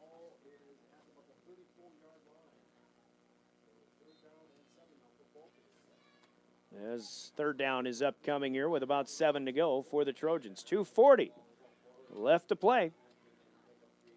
As the Chargers and Cologne Cowboys will clash in the Dome next Friday. Mentioned earlier they played the semifinal game a year ago here on an icy field. Pitch out here, and Simon Bauer will be wrapped up, and a nice pursuit by Cedric Perkins. Tackled by Perkins. Loss of a yard for Bauer back to the 32. We'll have it for you here next weekend on KGFX. Going to be a 9:30 or so start time. Huron has defeated Yankton, so it's Pierre and Huron in 11AA. Bonham with a win over Woolsey Wessington, 43-14 in 9AA. From Woolsey, Bonham 43, Woolsey Wessington 14. Final. Those of us who follow the Pierre Govs, though, in 11AA, that matchup with Huron, quite a surprise. Gaditz wants to throw. Floater up, nice looking throw, but intended receiver is Bennett Cassins. He's a 120-pound freshman, but Cedric Perkins will break it up. And Faulkton area will turn it back over on downs with that incomplete pass. So one more possession coming here for Sully Buttes. Sioux Falls Christian has defeated Canton tonight. They'll play in the game to follow. Sully Buttes and Colombe next week, the 11B championship. They'll take on Bridgewater Emory Ethan in a rematch from last year's game. Chargers have it at the Faulkton 32. Just a minute and 36 seconds to go. Faulkton still has timeouts to use, but they probably will not. And just a couple of snaps here for the Chargers' second string, and we'll see you in Vermilion. Handoff goes to Tristan Ogle. No gain. Another stand-up, stack up here. That's Weber in on the stop once again. Still at the 32-yard line. Ogle with a couple of no gainers here in the to play out the string. Sully Butte's going to improve to 11-0 and take another undefeated record down to the southeastern part of the state. Faulkton, great season, will come to an end at 8-3. Two of the three losses to Sully Butte's. Was mentioning earlier, we didn't really expect a 50-12 type game. It certainly wasn't that early on. Here's a pitch out as Ogle slips a couple of tackles. He's inside the 30 to the 25. Will be wrapped up and forward progress stopped at about the 24. In fact, close to a first down. Gain of about 8 here for Tristan Ogle. It'll be 3rd down and 2. 30 seconds left here. One more play to be run by the Chargers. We'll give you a full recap in the post game. We'll give you all the scores, and we'll give you the all the schedules of those championship matchups coming up next weekend at USD as well. In the I formation, Shequin, the pitch out will go to Ogle. Looking for room. Bounces out to the right, but he gets tripped up, upended. And that is, I believe, Bauer in on the stop. That'll be the final play of the game. And for the second year in a row, the Sully Buttes Chargers will head down to the 9B championship. Final score on the Wagner Auto scoreboard, Sully Buttes 48 and Faulkton area 14. Good ball game for both teams. I mentioned Sully Buttes 11-0. Faulkton area season comes to an end at 8-3. Sully Buttes and Colombe coming up 1 week from today. We'll talk more about that in a bit. Our post game coming up. Let's take a 2-minute break, and we're back to recap the 9B semifinal on 1060 KGFX and DRGnews.com. Koenig of Oneida and Pierre has always offered great service to the growers they serve. Koenig focuses on one thing and one thing only, providing our customers with the products, services, and attention to detail that each farmer needs to succeed. Farm by farm and one customer at a time. For your individual needs of custom spraying, liquid or dry fertilizer, chemical application, soil sampling, seed sales, or treating, stop in and see an agronomist at Koenig, with offices located in Oneida and Pierre. Brett Spray Service in Oneida is proud to support the Sully Buttes Chargers in all their school athletics and activities. The staff at Brett Spray Service has served the Oneida area for over 20 years, and they appreciate your continued business. For all of your aerial application and crop spraying, remember to call Brett Spray Service in Oneida at 258-2743. Good luck, Chargers, from your fans at Brett Spray Service in Oneida. This holiday season, Bank West encourages you to eat, drink, and shop locally. And to make budgeting easier, Bank West is offering Christmas dollar loans. Christmas dollar loans provide a low annual percentage rate of just 3% and may be used at any participating local business. Stop in and apply today. Bank West. Convenient, connected, committed. 3% APR with automatic payment from a Bank West account. Equal opportunity lender. Loan subject to approval. Member FDIC. Congratulations to the Sully Buttes Chargers, and good luck in tonight's game from the Medicine Creek Convenience and Bar Grill out back in Blunt. For fast on-the-go meals, the Medicine Creek has fresh breakfast croissants, burritos, and pizza, homemade deli-style sandwiches, burgers, homemade soups, fresh fruit, and even soft-serve ice cream. If you have time to relax a little, try the Bar Grill Outback. It's a 3 full meal a day restaurant. That's the Medicine Creek Convenience and Bar Grill Outback in Blunt. Want to know what I like best about high school sports? I love watching my son run on the field. I love the fact that since he's been playing high school sports, he's making better decisions. And I love knowing that with the proper equipment, education, conditioning, and coaching, high school sports here in South Dakota are safer than ever before. And that's something I really love. This message presented by the South Dakota High School Activities Association and the South Dakota Interscholastic Athletic Administrators Association.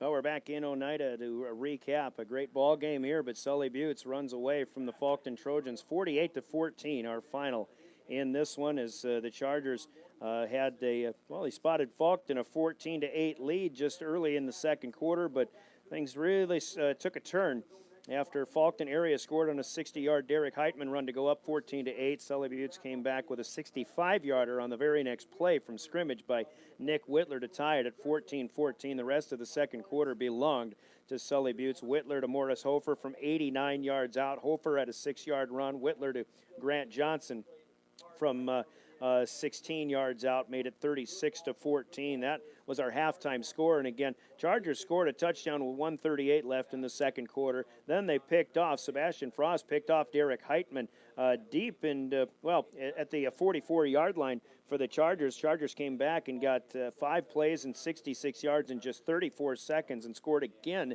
with 5 seconds left. And that really put this game in the Chargers' favor as they led 36-14 at the half. Trojans picked up a couple of first downs on their first possession after holding Sully Buttes on a 3-and-out on their first possession of the second half.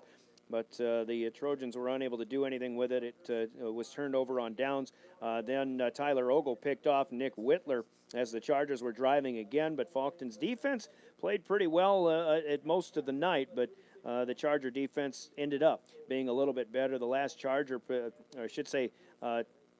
next Charger possession, starting with 2:38 left in the third from their own 41-yard line, able to go 10 plays and 59 yards. They took 5:08 off the clock on the end of the third, early in the fourth, and Nick Whitler ended it with a quarterback sneak from a yard out. 2-point conversion pass attempt failed. It was 42-14 with 9.5 minutes to go in this one. Chargers were able to hold Faulkton again as they get an interception by Grant Johnson, who had a nice return had a nice return, but negated by a personal foul. So the Chargers had to start on their own 32-yard line, and Nick Whitler just turned around, handed it to his fullback, and Mackenzie Weinheimer rambled 68 yards up the gut and really was, it looked like almost untouched. So a big hole opened up, might have slipped one tackle early, but Weinheimer got behind the defense and goes 68 yards at the 7:05 mark of the fourth quarter. Again, a pass attempt failed for 2, and it was 48-14. Faulkton, Sully Buttes, then Faulkton again turned it over on downs as the time ticked away. The second string came in. Chargers ran the last 3 plays in the last 1:36 off the clock, and it is Sully Buttes going back to the Dakota Dome for the third time in 4 years as they have defeated the Faulkton Trojans by the score of 48-14. Great year again for Faulkton area. Tell you what, this is a team, like we say, jumps up and bites you when you least expect them, and it looked like that's what they were going to do to Sully Buttes early on tonight, but that's kind of the way the last meeting between these two teams had started as well, and it is, again, Sully Buttes just running away from Faulkton in the end with a 34-point victory. All the scores coming up in a little bit. Here's a quick look at the stats. These are very unofficial, but I've got Sully Buttes with 274 yards on the ground, 231 through the air, which is a total, what are we looking at? A total of about 505 yards of offense for the Chargers. Like mentioned, 274 on the ground with Nick Whitler getting 88 yards on 12 carries, had a 65-yard touchdown, had a 1-yarder in there too. Mackenzie Weinheimer with his 68-yard touchdown ends up with 84 yards on 4 carries. Morris Hofer 73 yards on 13 carries, including a 6-yard score. Through the air, it was Whitler, 7 out of 14. Not his greatest percentage, actually threw 3 interceptions in this game, but he did throw for 231. And some big pass plays, including touchdown strikes of 89 yards to Morris Hofer, 54 yards to Sebastian Frost, and 16 yards to Grant Johnson. Johnson also caught another pass for 44 yards to set up his 16-yard score. He had 60 yards. Frost had 54 yards in his only catch. Hofer catches 4 passes for 89 yards, all told. So the Chargers get, like we say, 505 on the ground. For Faulkton area, 115 on the ground, led by Derek Heitkamp, 90 yards, including a 60-yard touchdown, but he gets 90 yards on 11 carries. Not much after that. Tyler Ogle, the featured tailback, 8 carries, just 17 yards, and minimal yardage after that for all other Faulkton area runners, 115 yards on the ground. Through the air, Derek Heitman threw the ball 25 times. In the second half, he completes 6 passes. So unofficially, it'll be 12 out of 25. And some quick math here. A total of 87 yards passing. He lost 1 yard on a sack. So 86 yards of passing offense for the Trojans and a total of 231 total offense for Faulkton area. They had 5 penalties along the way. They did pick up some first downs, but just too much defense for Sully Buttes in the end. Faulkton area with just 6 first downs, had 2 big turnovers, but really I think their turnovers came, the one at the end of the first half was a big one, but their second one coming after this game was really already out of reach. So 48-14, the final as Sully Buttes defeats Faulkton area. Got a player of the game to talk about. We've got some choices to make. We're going to sit and think about it. We'll have you listen to this from Bauman Lumber, our player of the game sponsor, and we're back to give you the honors after this on KGFX. When you need building supplies, there's no need to go anywhere except to Bauman Lumber in Fort Pierre. Bauman Lumber is locally owned and offers quality products, expert advice, free estimates, and free local delivery for large or small projects. Whether it's a home improvement project, remodel job, or all new construction, they even welcome special orders. Quality building materials at affordable prices for residential or commercial projects can be found at Bauman Lumber, 1223 Sale Barn Road in Fort Pierre, or call 223-9762.